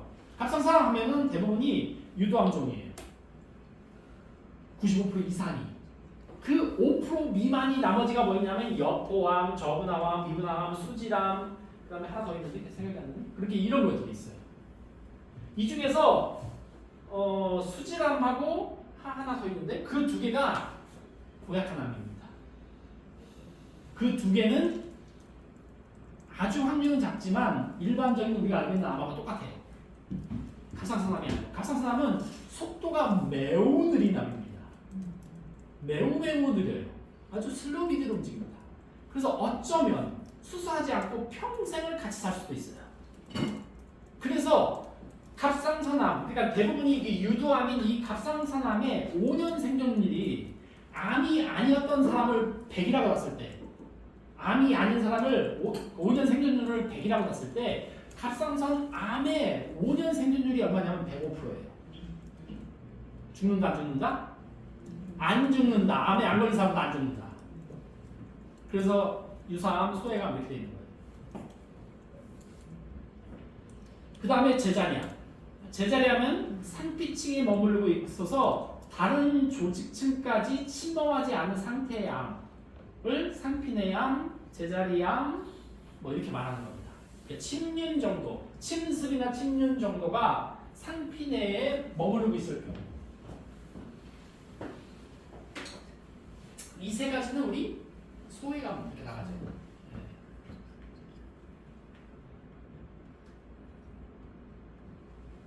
경계성종이야. 경계성종은 말 그대로 악성과 양성의 경계에 있는 거. 이놈은 코드가 뭐예요? D 코드예요. C 코드가. 소외감 나가는 겁니다. D 코드는 소외감 나가요. 어떤 것은 이 경계성종에 어떤 것은 암진단금이 나가는 것도 있다고 하는데 그거는 약간 그 손해사정인과의 상담이 필요합니다. 네, 그런 것들은 어쨌든 경계성종이야. 그래서 암이라고 말하기도 그렇고 양성이라고 말하기도 그런 이런 경계에 있는 거. 그 다음에가 대장 전막내암. 우리 소화기관 물도 있죠? 대장 전막내암. 전맥, 그러니까 이거 똑같이 대장의 상피층에만 존재하는 거. 아까 상피내암과 인백상통하는 거지. 네, 그런 암이고요. 그 다음에 비침습 방광암. 아까 얘기했죠? 네, 비침습이 뭐예요? 침습은 기관을 침범하는 거. 침유는 사이를 파고드는 거. 이것이 정도가 다른 곳에 전이될 만큼 그 점막 하층 이상으로 침범하지 않는 걸 말하는 거죠. 자, 암 치료 방법을 보겠습니다. 첫 번째로 선택하는 건 수술이에요. 왜냐하면 암을 근본적으로 제거한 수술이기도 하고 예방적 효과가 기타 등등등등등으로 합니다. 그 중에 관절 수술도 있고 비관절 수술도 있고, 관절 수술은 배를 개봉을 하거나 이렇게 여는 거죠. 비관절은 내시경이나 사용하는 거. 근데 그 내시경이 좀 더 팔이 플렉시블하게 움직이는 걸 뭐라고 한다? 다빈치 로봇 수술이라고 말해요. 아주 자유롭게 플렉시블하게 움직일 수 있는 그. 이거는 비보험입니다. 통상적으로 다빈치 수술은 보통 한 2천만 원 정도 이상 들거든요. 생각해보자고요. 수술의 결과는 똑같아요. 효과 똑같아. 근데 이렇게 수술하면 네이버에 태어나시고 이렇게 하면은 꼬매고 실밥 뽑고 아물고 그 다음에 그 배를 개복 한번 하면은 그 배의 장막과 이 피부가 유착되는 경우가 생기거든요. 여러분들 그 임신 중도 수술하면은 그런 게 있잖아요. 수술 한번 하면 유착이 돼요. 그런 것들에 대한 부작용도 없고 그렇게 됩니다. 근데 단점이 뭐야? 비싸. 네가 돈 다 내야 돼. 근데 여러분이 그러거나 여러분의 가족이, 여러분의 부모님이 그렇다면 어떤 거 하십니까? 수술. 네.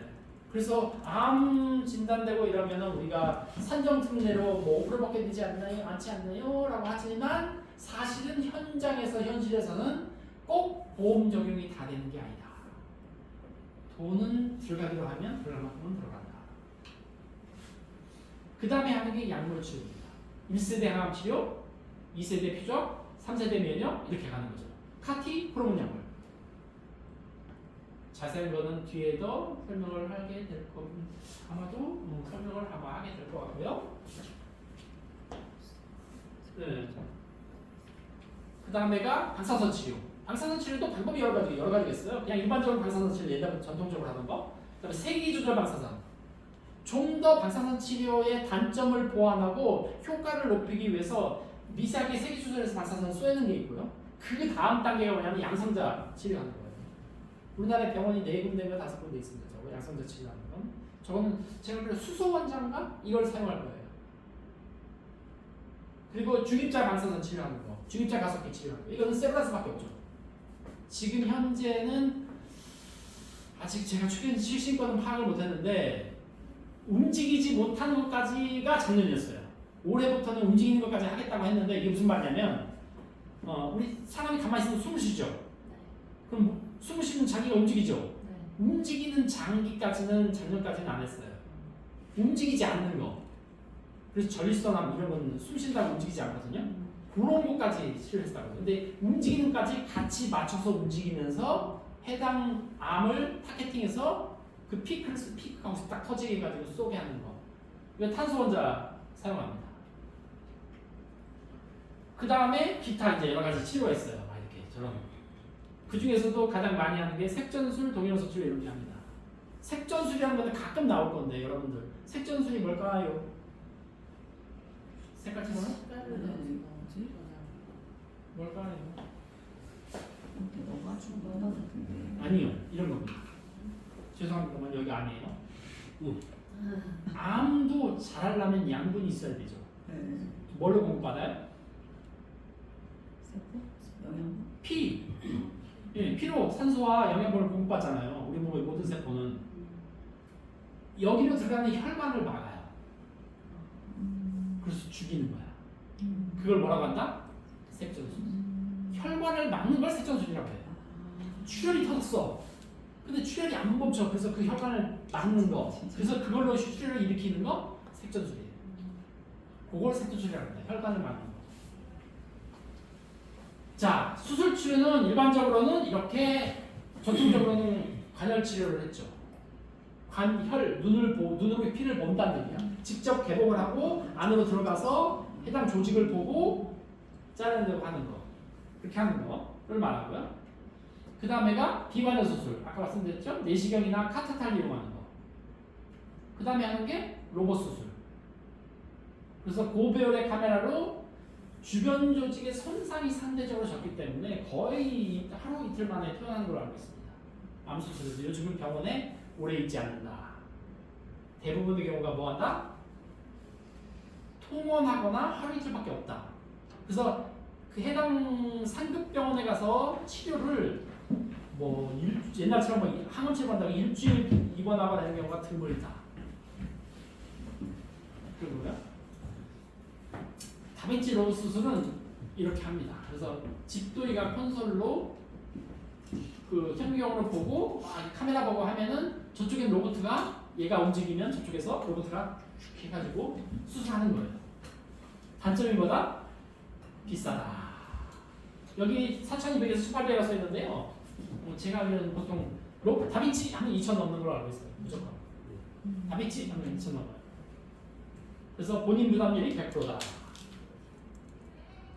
갖고 있고요. 그 다음에 약물 치료가 있는데 세대별 항암제가 있어요. 첫 번째가 세포독성 항암제, 전통적인 항암제입니다. 세포 분열이 빨리 일어나는 곳에 적용하는 거. 아까 머리 겁나 빠지는 항암제. 그런 단점 좀 지우자 최대한 암에만 적용할 수 있는 항암제가 없을까 해서 개발한 게 뭐? 표적 항암제. 암에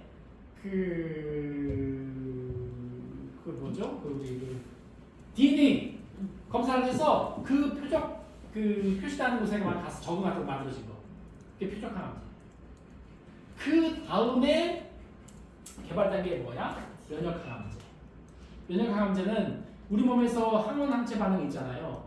나쁜 병균이 들어오면 우리 그 T세포 이렇게 백혈구 가서 이렇게 잡아먹잖아요. 그 기능을 업시키는 항암제를 만들어서 그 기능을 이빨에 업시켜가지고 항암제를 잡아먹을 수 있도록. 전문 용어 나왔습니다. 이빨. 네. 그렇게 하는 거. 그게 면역 항암제예요. 지금은 항암제 시작하면 대부분이 1번이 표적으로 갑니다. 근데 표적을 몇 개 해봤는데 안 들어? 그럼 면역을 넘어가거나 이걸 사용하고 있는데 지금 6개월간 사용했는데 이거에 내성이 생기기 시작했어? 그럼 저쪽으로 넘어가거나 이렇습니다. 어떠한 특수한 경우에는 의사의 판단에 따라 면역 항암제를 먼저 시작하는 경우도 있어요. 그리고 표적으로 오기도 합니다. 그럼 그때마다 이제 상황에 따라 달라요. 자, 카티 있어요. 카티는 뭐냐면 우리 그 특이하게 카티가 있죠. 네. 카티가 뭐냐? 그러면 뭐라 그랬어요? 혈액암에만 효과를 보이는 걸 말해요. 암환자의 혈액을 채취해가지고 그 중에서 T세포가 말씀드렸죠? 백혈구 같이 그 T세포를 요 카티세포를 생성한 다음에 이걸 증식시켜가지고 다시 주입해가지고 걔가 혈액암을 잡을 수 있게 하도록 만드는 거. 소위 말해서 뭐라고 해야 되나? 군사력을 보강해 주는 거예요. 군인들을 더 많이 걔가 뽑아가지고 걔로 군인들을 뻥튀기 해가지고 다시 몸에 넣어줘가지고 암을 잡을 수 있도록 만들어주는 거. 이게 주로 어디에 사용한다? 혈액암. 그래서 카티 특약은 온리 혈액암만 가능한 놈이에요. 그러니까 그 특약이 모든 암 특약에서 우선순위가 되지는 않겠죠. 그 다음에 호르몬 약물. 호르몬 약물은 말 그대로 어디에 써요? 네. 전립선암, 유방암 이렇게 여성암, 남성암에만 사용됩니다. 호르몬이. 그래서 특정 호르몬이 여기 써 있는 것처럼 보세요. 에스트로겐 수용체, 에스트로겐 호르몬. 해서 왜 이렇게 하냐면 유방암의 메커니즘 중에 하나가 뭐냐면 성호르몬입니다. 성호르몬에 오랫동안 노출될수록 유방암 확률이 높아져요. 그래서 향후 왜 여성분들 그 폐경이 왔을 때 그 호르몬 요법 쓰잖아요. 성호르몬 에스트로겐을 투여를 할 것이냐 말 거냐 해서 현재 증상을 완화시킬 거냐 말 거냐는 의사의 판단이 굉장히 필요한 이유가 뭐냐면 이거에 필요악이 있기 때문이야. 현재 그 폐경 때 오면서 그 호르몬 불균이 오는 여러 가지 증상들을 완화시킬 수는 있으나 성호르몬을 주면서 반대로 뭐는 늘릴 수 있어? 유방암 확률을 높일 수 있어요. 남자도 마찬가지입니다.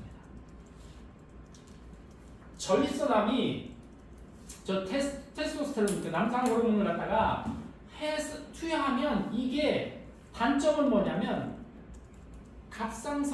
전립선 암을 일으키는 것도 주요 요인이 뭐냐면 남성 성호르몬이에요. 그렇기 때문에 그것을 신중히 투여할 때 왜 갱년기 증상 같은 남성들의 갱년기 증상을 조사할 때 이 성호르몬 수치 같은 경우 남성 호르몬 수치를 피 검사한 다음에 수치가 너무 낮아서 이 갱년기 증상이 나올 경우 이 의사가 고려하거든요. 피 검사한 다음에 수치를 보고 성호르몬 요법을 쓸 건지 말 건지 일종에. 근데 이것도 왜 고민이 필요하다? 투여해서 현재의 갱년기 증상을 줄이는 건 좋으나 개선시키는 건 좋으나 반대로 전립선암의 그 확률을 높이기 때문에. 그러면 호르몬 약물 치료 특약으로 우리도 있죠. 주로 어디에 쓰여요? 유방암, 전립선암에 쓰여요. 특화된 특약이라고 볼 수 있죠. 함께 어느 한 방향으로 특화된 특약이라고 볼 수 있어요. 대표적인 항암 약물 치료제가 이렇습니다. 그래서 메뉴에 있는 캐사일라주 같은 경우에 유방암의 주를 사용하고요. 급여는 보험료에서 그러니까 급여 상한가가 적게 300 정도 되는 거죠. 저렇게 인정돼요. 근데 이제 뒤에 보시면 알겠지만 여기 보시면 급여 상한가 기준으로 6,800 정도 든다고 돼 있잖아요. 투여할 때 예상 비용이 그렇게 든다고 돼 있잖아요. 근데 이제 그러면 이것도 의료보험 적용되고 5%만 내니까 괜찮지 않느냐라고 할 수 있어요. 근데 조심해 현장과 지금 말고 있는 상식과의 괴리가 뭐냐면 항암제별로 허가 적응증, 급여 적응증이 동일하지 않을 수 있다는 거예요. 무슨 말이냐? 유방암에 캡사이라주를 쓸 수 있어. 허가는 돼 있으나 실제로는 급여는 해당하지 않아로 될 수 있다는 얘기야. 유방암으로 이렇게 쓸 수 있으나 항암제를 그러니까 허가돼 쓸 수 있어. 근데 의료보험은 유방암의 1차 치료로 캡사이라주를 쓸 때만 의료보험 적용. 근데 1차에 이게 아바스틴주를 썼다? 비보험. 무슨 말인지 이해됐어요? 근데 현장에서는 어떤 사람은 이게 잘 들을 수도 있겠지만 실제로 치료할 때 이걸 했는데 한두 번 했는데 착도가 없어. 그래서 바로 바꿨어 의사가. 그러면 그때부터 그 사람은 보험 적용이 안 된다는 거예요. 그럼 통상 400에서 500 정도 들어가는데 한 10번 정도 한다는데 그럼 보험도 얼마 정도 들어요? 한 5천만 원은 보험 적용될 수도 있고 안 될 수 있다는 말이에요. 내 암을 치료하기 위해서 항암제를 갖다가 이렇게 바꿀 경우 그렇게 됐습니다. 1차 간암의 1차는 뭐, 2차는 뭐 이게 정해져 있어요. 그걸 벗어나면 비보험이에요. 그래서 써 있잖아요. 결과에 따라 암종 치료에 대해서 건강보험 지원이 환자가 비용을 전액 부담할 수 있음. 그 말이 그 말이에요. 그래서 산정 증리되니까 5%만 될 거다? 아닐 수 있다는 거예요. 우리가 표적항암 특약을 보험료 비싸지 않은 안 비싸잖아요.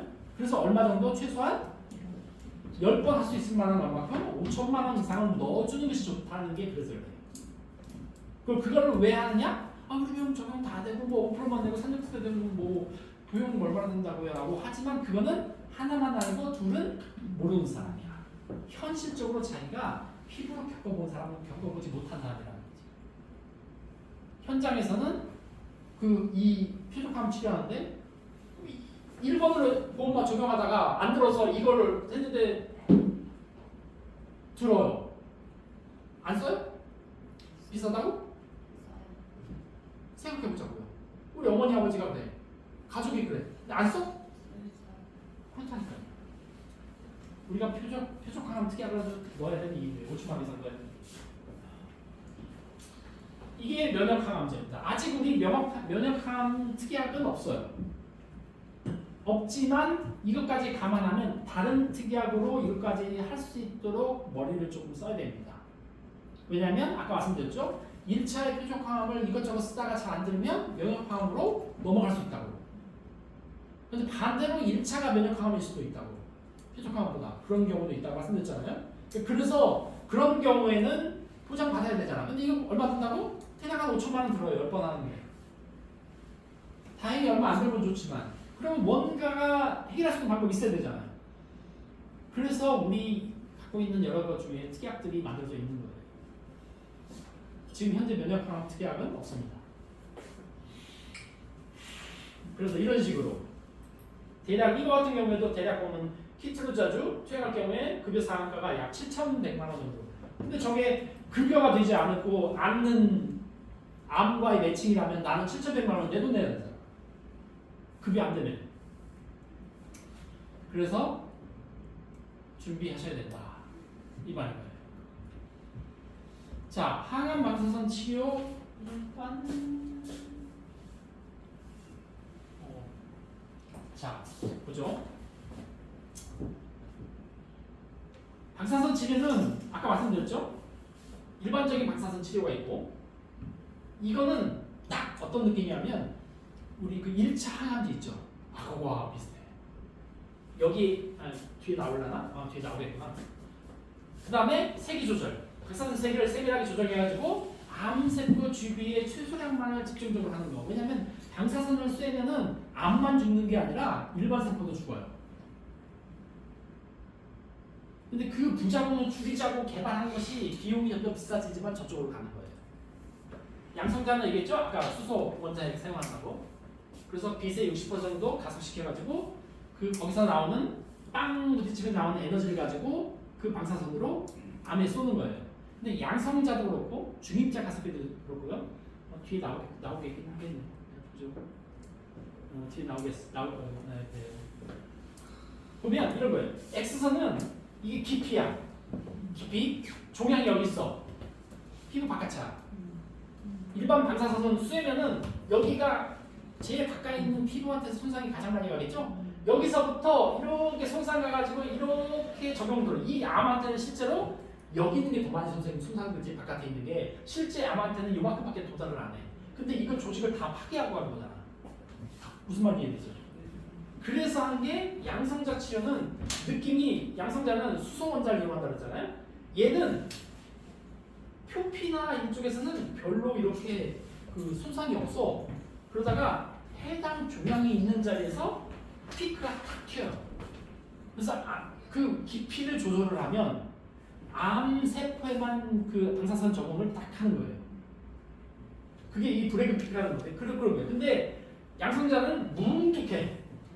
그래서 세밀하게 조절해서 그 암세포만을 죽이는 행동을 하기가 어렵고 중입자 가습기는 탄소 원자를 이용해서 무거운 원자로 만들어낸 그 큰 에너지로 피크를 가늘게 낼 수 있어요. 그래서 우리가 그 뭐라 그러죠? 이 고해감 뭐라 그러지? 그 잘 낫지 않는 암들의 확률을 3-4배 올려주고 있어요. 근데 단점이 뭐다? 비싸다. 생짜로 다녀야 된다. 저거는 국물도 없다. 일단 예약하려면 5천만 원 내고 시작해야 된다. 건물이 세 하나 지어져 있습니다. 중입자 가습기 센터라고 건물이 지어져 있어요. 그 지하에 축구장 몇 개 크기 정도 되는 중입자 가습기가 들어가 있습니다. 지하에 3,500원인가 아마 들었을 거예요. 근데 이 세브란스가 혼자 돈이 안 돼서 모금을 했어요. 막 졸업생들한테 막 이렇게 동창회 이런 데 있잖아요. 거기에 해가지고 기부 받고 해가지고 만든 거예요. 아마 2년인가 3년 걸렸을 겁니다. 그래서 30분마다 여기에 들어가서 30분마다 한 명씩 환자가 바뀝니다. 24시간 돌아가요. 방사선 이 피크 쏘는 거는 2분 내지 3분. 수술 자국도 없고 아무것도 없고 아무런 느낌도 없고 준비하느라고 30분 걸린 거고요. 들어가서 2-3분 조사하고 나오는 거예요. 그걸 몇 번 반복하는 거죠. 그게 어디에 암이 어떤 식으로 있느냐에 따라서 그래서 바깥에부터 손상시키지 않고 해당 암과 크기를 CT로 확인한 다음에 그 깊이와 넓이를 조정해가지고 피크를 여러 번 쏴서 없애는 거예요. 아무런 증상도 없고 내가 뭘 쐈는지 안 쐈는지도 모르고 다음날 펴요. 그러니까 이거는 입원이 된다 안 된다? 통원 30분만 딱 하는 거니까 통원이에요. 실비 적용이 된다 안 된다? 안 되지. 우리가 본인의 진단비라든가 이런 것들을 확인해보고 그걸 좀 높여야 되는 이유예요. 자, 아까 말씀드렸죠? 색전술 뭐라고요? 암으로 가는 혈관을 막아가지고 영양분을 차단시켜서 암을 굶어 죽이는 거. 색전술. 그 다음에 방사선 동위원소 치료. 이건 주로 어디 쓰이냐면 갑상선암에 쓰입니다. 갑상선암에 쓰여요. 방사선 동위원소로 요오드를 쓰는데 왜 그러냐면 우리가 미역 같은 거 먹잖아요. 우리 미역을 먹으면 미역에 요오드가 많이 들어있습니다. 요오드가 우리 몸에서 흡수를 해가지고 다 어디로 보내냐면 갑상선으로 다 보내요. 왜냐면 그 요오드 갖고 뭘 만드냐면 갑상선 호르몬을 만들어요. 그러니까 방사성 요오드를 경부로 투약시키면 그 요오드가 어디로 가? 갑상선으로 가요. 근데 방사성 요오드이기 때문에 거기서 뭐가 나와? 방사능이 나오죠. 방사선 치료를 그렇게 해서 그 요오드가 갑상선 암 환자에 대해서 시키는 거예요. 그래서 갑상선 환자는 요오드를 투여합니다. 근데 대신 그러면 여기 갑상선 있잖아요. 나비 모양, 나비넥타이 모양 이 속에 성대 앞쪽에 있는데 그러면 여기 요오드가 모여서 방사선 피폭이 되겠죠. 요오드가 자동으로 불이 보이니까. 그래서 일주일 정도는 요거 하는 사람들이 아이들이 있을 경우 아이들하고 떨어져야 돼요. 방사선이 바깥으로 나갈 수 있는 아이들한테 문제가 될 수 있기 때문에 성인들은 괜찮은데. 그래서 어떻게 보통 피폭시키고는 바로 요양병원 가서 한 일주일간 있다가 그 다음에 집으로 귀가합니다. 특징이 그래요. 방사선 동위원소 치료하는 사람들. 자, 지금까지 뭘 봤어요? 암이라는 게 어떻게 검사를 하고 어떻게 진단 내리고 어떻게 치료받고 수술 치료받고 항암약을 어떻게 하고 방사선 어떻게 하는지 치료 방법에 대해서 봤어요. 그러면 이제 보자. 우리 특약을 보자. 우리 특약 암 체크하고 딱 보면 줄이 끝도 없이 나올 거예요. 뭐 한 3, 40줄 되는 것 같아. 특약이. 보자고요. 그것도 큰 분류를 나누면 이렇게 나눠집니다. 검진을 얘부터 봐야 되고. 받았어야 되는데 그때 좀 일이 좀 바쁘고 막 그랬어요. 그래서 2년 한 8개월 만에 받았죠. 근데 그때 당시에 의사 선생님이 오지 말라고 그랬어요. 3년이나 4년마다 받아도 된다고 오지 말라고. 안 가서 진짜 큰일 날 뻔했지. 이상하게 되게 가고 싶더라고요. 계속 가고 싶었는데 제가 2016년 8월에 간다고 했는데 오지 말래. 그때 한테 2년째였거든. 한다고 간다고 오지 말래. 2017년이 됐어요. 그래서 2017년 2월이 된 거야. 그게 2년 4개월째였거든요. 가겠다고 막 의사 선생님한테 전화했더니 오지 말래요. 안 올 텐데. 성우 씨 안 올 텐데. 그냥 막 가겠다고 그러니까 안 올 텐데. 그래서 요즘 가야 될 것 같은데. 그래서 2017년 3월 말에 제가 억지로 약속을 잡아서 갔어요. 갔더니 3기 한참 가야죠. 제가 만약에 그 의사 말대로 안 갔으면은 진짜 잘못했을 거예요. 3년 만에 해보면 된다고, 5년 만에 하면 된다고.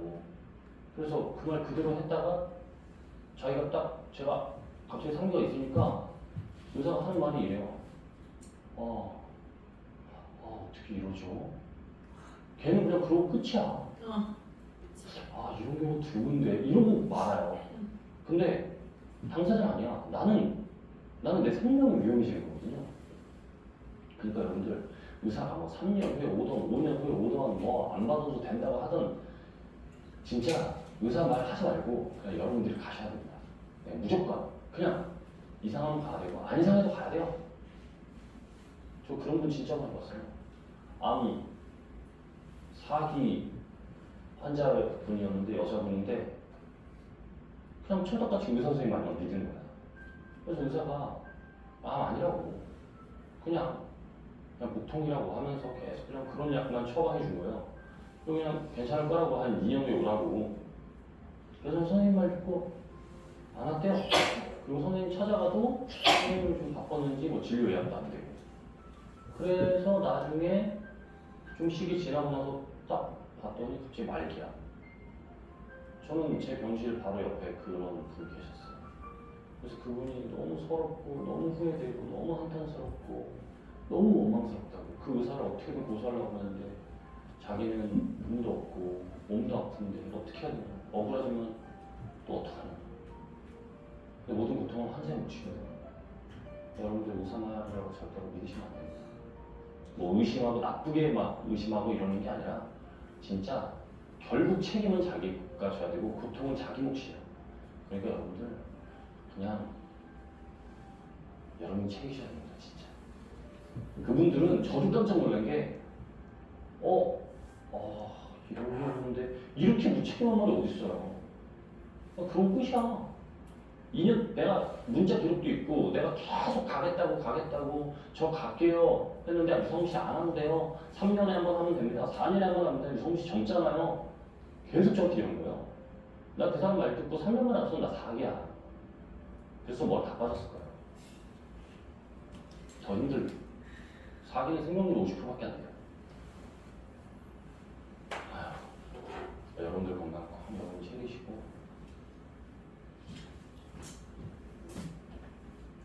우리가 방법은 딱 두 가지입니다.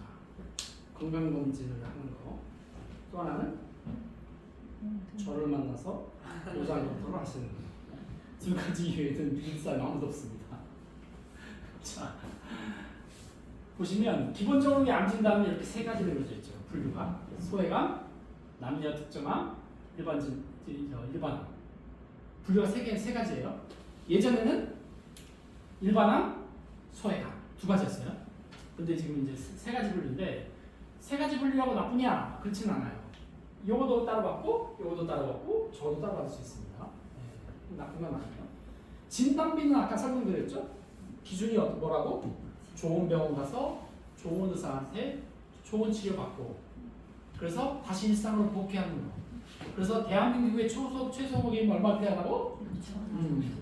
그 정도는 기본으로 준비하셔야 합니다. 그렇게 하면 되고요. 그 다음에 진단비가 고해감이 있어요. 이렇게 고해감은요 폐결병, 뇌암, 골수암, 췌장암을 고해감이라고 말해요. 우리 특약에서 말하는 거예요. 그 다음에 남성 12대 주요암 있죠. 남성 12대 주요암 아시나요? 모르죠? 있을 것 같죠? 예. 못 외워도 이렇게 볼 수 있으면 됩니다. 적어요. 위, 간, 폐, 담낭, 담도, 후두, 식도, 구강, 뼈, 신장암. 12대 주요암이라 저기서 위암 정도 빼고는요. 후두암도 그러나 빼고는 위암 정도 빼고는 다 암이 별로 안 좋아. 그죠? 간암도 이렇게 좋은 놈 아니다. 제가 폐암도 안 좋다고 했잖아요. 담낭, 담도 별로 안 좋다고 했잖아요. 수두암은 두경부암이죠. 구강암은 다 두경부암이잖아요. 왜 마음껏 수술 못 한다고 했잖아. 이런 생식기, 그다음 뼈, 심장 그렇거든요. 그래서 12대암이 이렇습니다. 그래서 내가 과거에 저런 어떤 그 가족력이 있다면 진단비를 조금 더 보강하고 올 수 있다. 저 암에 대해서. 난 방법이 있는 거고 고해감에 대해서도 만약에 저런 가족력이 좀 있다면 할 수 있다. 여성 12대 주요는 뭐냐면요. 똑같은데 음경무한암 자리에 자궁암 남성에 들어가면 여성 12대입니다. 네, 여러분 상부설문서에 다 있어요. 그렇게 찍을 필요 없어. 상부설문서에 다 있어. 되나요? 네, 진단비가 이렇게 존재하고요. 그 다음에 일반한 생활비 부담특약이라는 게 있습니다. 근데 이게 암 생활비 부담특약이 아니에요. 착각하시면 안 돼요. 무슨 암? 일반암. 암 분류는 우리가 세 가지로 나눠진다고 말했어요. 일반암, 남녀생식기암, 그죠? 네, 소외감. 그 중에서 일반암에 대해서 말하고. 그래서 기타 피부암, 갑상선암, 대장전마, 비침성 관광암 아까 봤죠? 이건 다 소외감이었죠. 유사암, 소외감이죠. 그러니 해당하지 않아. 그 다음에 유방암, 절성암, 남녀생식기암이죠. 제외 해당하지 않아. 그래서 그거 뺀 나머지를 뭐라고 한다? 일반암이다. 일반암에 대해서 생활비는 60회, 5년까지 지급하는 거예요. 가입한 만큼 100을 가입하면 100만 원, 200을 가입하면 200만 원 이렇게. 적어도 그 기간이 길어진다면 내가 되돌아가는 일상으로 돌아가는 데까지의 생활비가 걱정이 된다면 준비하는 생활비 특약이에요. 가족력이 있다면 좀 더 챙겨볼 이유가 있겠죠. 아까 얘기했죠? 중증 갑상선암은 뭐다? 일반암이에요. 아까 갑상선암은 대부분이 뭐라고 했어요? 유두상암이라 했죠. 그 외중에 여기서 수질성암과 역형성암 이 두 가지는 갑상선암 중에서 고약한 거예요. 그 놈은 뭐다? 일반암이다. 이해되시죠? 네. 그렇게 구분됩니다.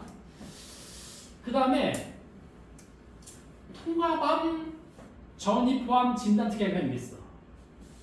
일반 진단특약, 고해감하고 12대, 그 다음에 요 진단특약이 또 있어요. 그래서 11개의 암을 다 전이포함해서 나열해놨어. 이렇게 가입할 수 있는 게 아니라 선택하면 다 가입하는 거예요. 다 선택되는 거야. 그래서 보장 금액은 여기처럼 소장, 대장, 항문이 400. 금액은 높이려면 높일 수 있는데 예를 들어서 유방 400 빼고 나머지는 다 1000만 원씩이라고 했을 때 이 전체 11개 드는 게 남자 40세 기준으로 보험료가 23,000원이에요. 그러니 고려를 해볼 수 있다는 거예요. 이거의 장점은 뭐냐면 11개를 다 나눠받을 수 있다는 거야. 전이 포함이다. 이 안에다가 일이 전이 됐으면 받고가 다 가능하다는 이 말이에요.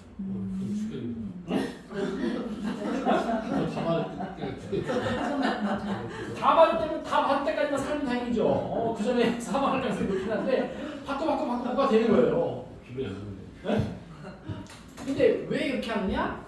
점점 내가 일상으로 돌아가기가 힘들어져. 그러면 점점 뭐가 들어요? 돈이 점점 드는 거죠. 일상에 돌아가야 다시 경제활동을 해서 일상을 살아갈 거 아니에요. 무슨 말인지 이해되죠? 그러니까 이런 것들은 이렇게 할 수도 있는 거죠. 만약에 그 가족이 내가 만난 상담한 사람이 일반 진단비는 뭐 예를 들어 5천만 원 이렇게 있어. 무슨 말인지 이해됐어요? 근데 23,000원만 추가하시면 주기하게 저거만 추가하고 뭐 3만 원 넘기든지 해서 이 사람한테 현재 갖고 있는 분류를 했더니 가족력이 있어. 그러면 이렇게 한 3만 원 정도 들여서 진단비를 모든 암을 다 받을 수 있는 진단비를 검토해 봅시다. 전이도 포함됐다. 당신한테 이 암에 관련된 것만 추가하시면 현재 보장은 암에 관련돼서는 손볼 게 없을 것 같다. 무슨 말인지 이해되죠? 이렇게 가능하기 때문에 1번 진단 특약으로 이걸 가입하라는 건 아니지만 우리가 만나는 사람들이 이게 있을 확률이 거의 없어. 왜냐하면 이게 생기지가 얼마 안 됐어요. 몇 개월 안 됐어. 무슨 말인지 이해되죠? 그러니 암이 가족력 있는 사람한테 가서 이 정도를 얘기해서 모든 전이암. 왜냐면 우리 진단비암은 하나 받은 약을 끝이잖아요. 전이 되면 안 돼, 없잖아요. 이대로 끝나기 때문에 모든 진단. 이거는 11개가 가능하다. 그 다음에 전이암 진단급여인들만은 따로 가입할 수 있어요. 이건 뭐라고? 전이암으로 진단 확정됐을 때만. 근데 이것도 딱 한 번 나가는 거다. 이거는 11번 나가는 거야. 검토해 보시라. 이거지. 병원 치료비와 약값을 감당하지 못해 카드 빚을 내다가 급기야 집까지 파는 환자와 가족들이 있는데 이른바 메디컬 투어라고 합니다. 최근 고가의 항암 신약이 잇따라 출시되면서 암 환자들을 중심으로 이런 메디컬 투어 사례가 급증하고 있습니다. 그 실태와 해법을 박광식 의학전문 기자가 주시겠습니다. 김성수 씨는 최근 남편의 폐암 치료를 위해 30년 넘게 살아온 집을 내놨습니다. 새로 나온 항암 주사제를 한 번 맞는데 드는 비용은 340만 원가량. 넉 달간 치료비만 무려 2천여만 원이 들었습니다. 저 주사를 맞으면 사는데 돈이 없을 것 같아요. 그게 너무너무 억울했어요. 그래서 솔직히라도 미안하지만 주사를 맞은 뒤 이 씨의 암세포 크기는 20%나 줄었습니다. 이 씨 가족에게는 마지막 희망이 생긴 거지만 앞으로 얼마나 더 버틸 수 있을지 막막하기만 합니다. 6천까지 받은 것도 국민이 어렵게 받았는데 앞으로 더 받으라고 맞아야 되는데 공부하는 분은 쓰러지는 수도 있잖아요. 폐암 타기인 노종환 씨도 항암 신약 치료를 받으며 6년 넘게 삶을 이어가고 있습니다. 주변에 기적이라고 말할 정도로 건강은 좋아졌지만 이 기간 노 씨 가족의 카드 빚은 눈덩이처럼 불어 5천만 원을 넘어섰습니다. 있는 카드를 다 죽었던 카드를 다 사려가지고 지금 못하는 5천만 원 그걸 갖고 팔고 있어요. 정부의 공식 통계조차 없는 이런 메디컬 투어는 고가의 항암 신약들이 잇따라 출시되면서 최근 더욱 늘고 있는 추세입니다. 보통 우리가 경제적으로 비용이 많이 들어갈 때가 언제냐면요. 일반적인 그 급여 비용 건강보험이 적용될 때까지가 아니라 거기를 벗어나는 치료가 시작될 때예요. 그럼 온전히 환자가 감당을 해야 되는데 차도가 있어. 10% 줄었대. 안 쓸 수 있냐고요. 몇 번 더 해보지. 안 할 수 있냐고. 자, 그 다음에 벌어지는 게 이제 수술 특약입니다. 수술은 아까 설명드렸죠? 일반 수술, 그 다음에 다빈치 수술 특약이 있어요. 근데 이 다빈치 수술 특약은 아직 우리가 생긴 지가 얼마 안 되기 때문에 아직 10년 갱신형이야. 최대 100세까지. 나중에 이제 이 비용이라든가 이런 것들이 검증이 돼서 검증이 되면 나중에 이제 종신형 특약이 나오려면 모르겠으나 현재는 그래. 그래서 현재 우리가 종신형 특약이 아닌 저렇게 갱신 특약이 존재하는 거는 이런 보험의 위험도가 얼마나 될지 위험률을 잘 현실 통계로 검증되지 않았다. 그러니 저렇게 갱신형으로 하는 겁니다. 그 다음에 암치료 통합보장 특약이라는 게 있어요. 이 보시면 수술 특약은 아시겠죠? 저 수술하면은 저 금액을 정해진 금액을 받는 거야. 이건 알겠어. 그러면 암 치료 통합 보장 특약 해놓고서 여기 써 있는데 1점 이상, 2점, 3점, 5점 이상일 때까지 하고 5가지로 나눠져 있거든요. 이건 뭘까? 치료 통합 보장 특약이 되는데 뭘까? 점수는 또 뭐지? 이렇게 되는 거죠. 그죠? 자, 이거는 언제 사용하느냐? 이런 거예요. 우리가 치료를 할 때 수술, 항암, 방사선이 있죠. 근데 그거를 기본 치료할 때는 1점. 그 다음에 이걸 한 번 더 하다 이렇게 했으면 2점이 되는 거야. 이렇게 했으면 3점이 되는 거고, 이렇게 했으면 4점이 되는 거고, 이런 얘기입니다. 그래서 항암 하다 말고 항암 안 하고 표적으로 넘어갔다 그럼 일단 2점이고요. 방사선 치료를 겸했다 그러면은 3점이거나 4점이 되거나 이렇게 되는 거예요. 그러면 이 진단을 받고 요거 받고 이런 식이야. 이해됐죠? 만약에 항암 약물로 따로 나눠져 있기 때문에 만약의 경우 우리가 지금 면역항 같은 게 안 돼 있는데 암 수술비는 어느 정도 있으신 것 같고 수술비는 어느 정도 금액이 암 수술비가 있는 것 같고 그 다음에 이분이 가족력이 있고 암 니드는 충분히 있어. 그러면 지금 이런 부분들이 없다면 이런 부분을 따로 아까 말한 것처럼 11개 전이암 포함하는 거랑 요 통합치료를 합하시면 당신이 면역항암 치료도 할 수 있다. 그러니 한번 검토해 보시라. 이해되죠? 네. 자, 이거는 암 주요 치료비 특약입니다. 요노에 대한 주요 치료라는 것은 아까 그 3가지 경우를 다 말하는 거예요. 수술, 항암, 방사선 이 3가지를 뭐라고 한다? 암 주요 치료라고 말해요. 이 3가지를 하면 다른 방식으로 연간 1회 하면서 최대 10번 1년 되는 날 3천만 원씩 계속 10번 주겠다. 그럼 얼마야? 3억이죠. 그죠? 근데 가만히 그 사이 안에 이렇게 가입할 수도 있고 보험료를 내용을 보고 이렇게 가입할 수도 있고 이 앞에 있는 아까 그 치료통합 통합치료 특약을 가입할 수도 있고 그 다음에 보험료 여력을 보고 더 낫겠다 싶은 걸 해줄 수 있죠. 그러면 면역 부분까지 커버할 수 있겠죠. 저는 개인적으로 그 앞에 거는 이걸 더 선호하는 편입니다. 저는 추가로 누군가한테 좀 더 보장을 해주려면 그렇게 하는 편이에요. 그리고 이 똑같은 것을 상급병원 가서 했을 때 특약이 2개가 더 있죠. 똑같은 특약인데 어디 가서 하든 상급병원 갔을 때 이렇게 보험료의 규모를 보고 둘 다 넣든지 어느 한쪽만 넣는 것도 고려해 보시라. 왜냐하면 대부분 우리는 다 상급병원 가서 치료할 거 아니에요. 개인병원 가서 무슨 또 이 치료를 할 주요 치료를 할 리는 없을 거 아니에요. 그거는 그렇게 검토해 보시면 되는 특약이고 방사선 치료 특약도 따로 있어요. 이렇게 아까 우리 봤던 그대로 항암 방사선, 세기 조절, 양성자, 중입자만 현재 없습니다. 중입자만 현재 없어요.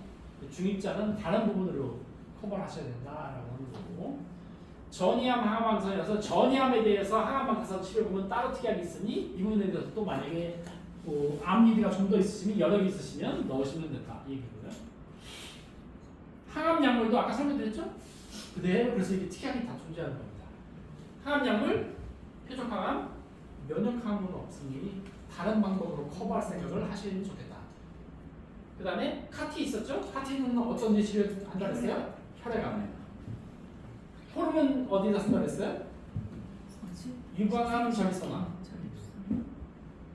그 치료제는 호르몬 투여할 때 쓰는 호르몬 치료제. 이거 말하는 거고요. 이게 특정 항암, 박사상암 해가지고 2가지 종류가 있습니다. 그리고 전이암에 대해서 항암약물 치료하는 게 있고 그러니 그거는 항암약물은 필요에 따라 상황에 따라 넣으면 좋을 것 같다. 그래서 우리가 기본적으로 여기서 어느 특정 암으로만 국한되지 않고 일반적으로 가장 많이 쓰는 표적항암은 5천만 원 같은 데 넣어주는 이유가 그래서 그렇다. 말씀드렸죠? 네. 기타 치료로 급여 상태, 그러니까 보험 적용되는 암 특정 재활을 했거나 이렇게 했을 경우에 나가는 게 있고요. 네, 이러면 파샬로 니드가 더 있는 사람한테 하면 될 것 같고 통증 완화 치료하는 것도 있고요. 그 다음에 아까 유전자 팽을 검사한다고 했죠. 아까 검사한 것 중에 아까 있었잖아요. 그것도 있는 거예요. 그러니까 이런 것들은 이제 좀 이렇게 타샬로 국한된 특약이라 니드가 많은 사람한테는 하고 내가 뭐 우리 이모가 뭐 해가지고 뭐 이런 거 하던데 이런 특약이 있어요 뭐 이렇게 하는 사람들 뭐 다 뭐 손해본 같더니 뭐 이거 있던데 왜 당신네는 있어요 하는 이럴 경우에는 해주면 된다. 그 일반적인 건 아니지만 그렇고요. 그 다음에 입원하거나 통원하는 게 있죠. 근데 우리가 그 일반 입원비도 마찬가지지만 입원비의 필요성이 조금 현재에 와서는 많이 줄어들고 있는 추세이긴 해요. 왜냐? 병원에 오래 입원하지 않아. 아까 얘기했잖아요. 다빈치 수술하면 하루 이틀면 퇴원한다고요. 중입자 가습기 치료? 통원 치료예요. 그래서 만약에 보험료가 많이 부담된다면 암 입원 특약 같은 경우보다는 통원이 좀 더 산업보험 통원 같은 것이 먼저 고려해 주는 것이 낫겠다는 생각이 있습니다. 개인적으로. 무슨 말인지 이해되죠? 예. 진단금, 수술, 항암 치료, 필요하다면 그 아까 그 주요 치료 특약을 갖다 이름 넣어주고 그 다음에 입원과 보험 통원 중에서 보험료가 모자라다면 통원을 먼저 좀 더 있다면 입원까지 하는지 이렇게 그렇게 주요 특약을 넣어주면 될 것 같고 암 직주 치료 입원 특약이 이렇게 존재하고요. 내용을 하느라고 설명할 겁니다. 여기 내용들이 왜냐하면 지금은 다 1일 이상이에요. 네, 3일 이상이 아니고 1일 이상입니다. 지금 우리 있는 입원 특약들이 전부 다. 그래서 어떻게 보험료가 비싸다. 왜 1일 이상 했겠어요?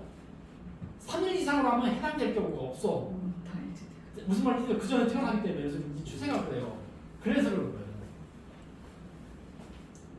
통원도 마찬가지고요. 그렇게 돼 있습니다. 청춘은 미래가 있다는 것만으로도 충분히 행복하다고 합니다. 그런데 하루 앞을 생각하는 것이 버거운 청춘이 있습니다. 한눈에 보기에도 바스라질 것 같은 이 청년은 이제 22살입니다. 오랫동안 빠지면 추우면 그럴수록 가슴이 아프지. 벌써 3개월째 병원 생활 중인 아들 정성종 씨와 그런 아들의 곁을 지키는 엄마 김진아 씨입니다. 대장 암살 작년 12월 1월달부터 아파서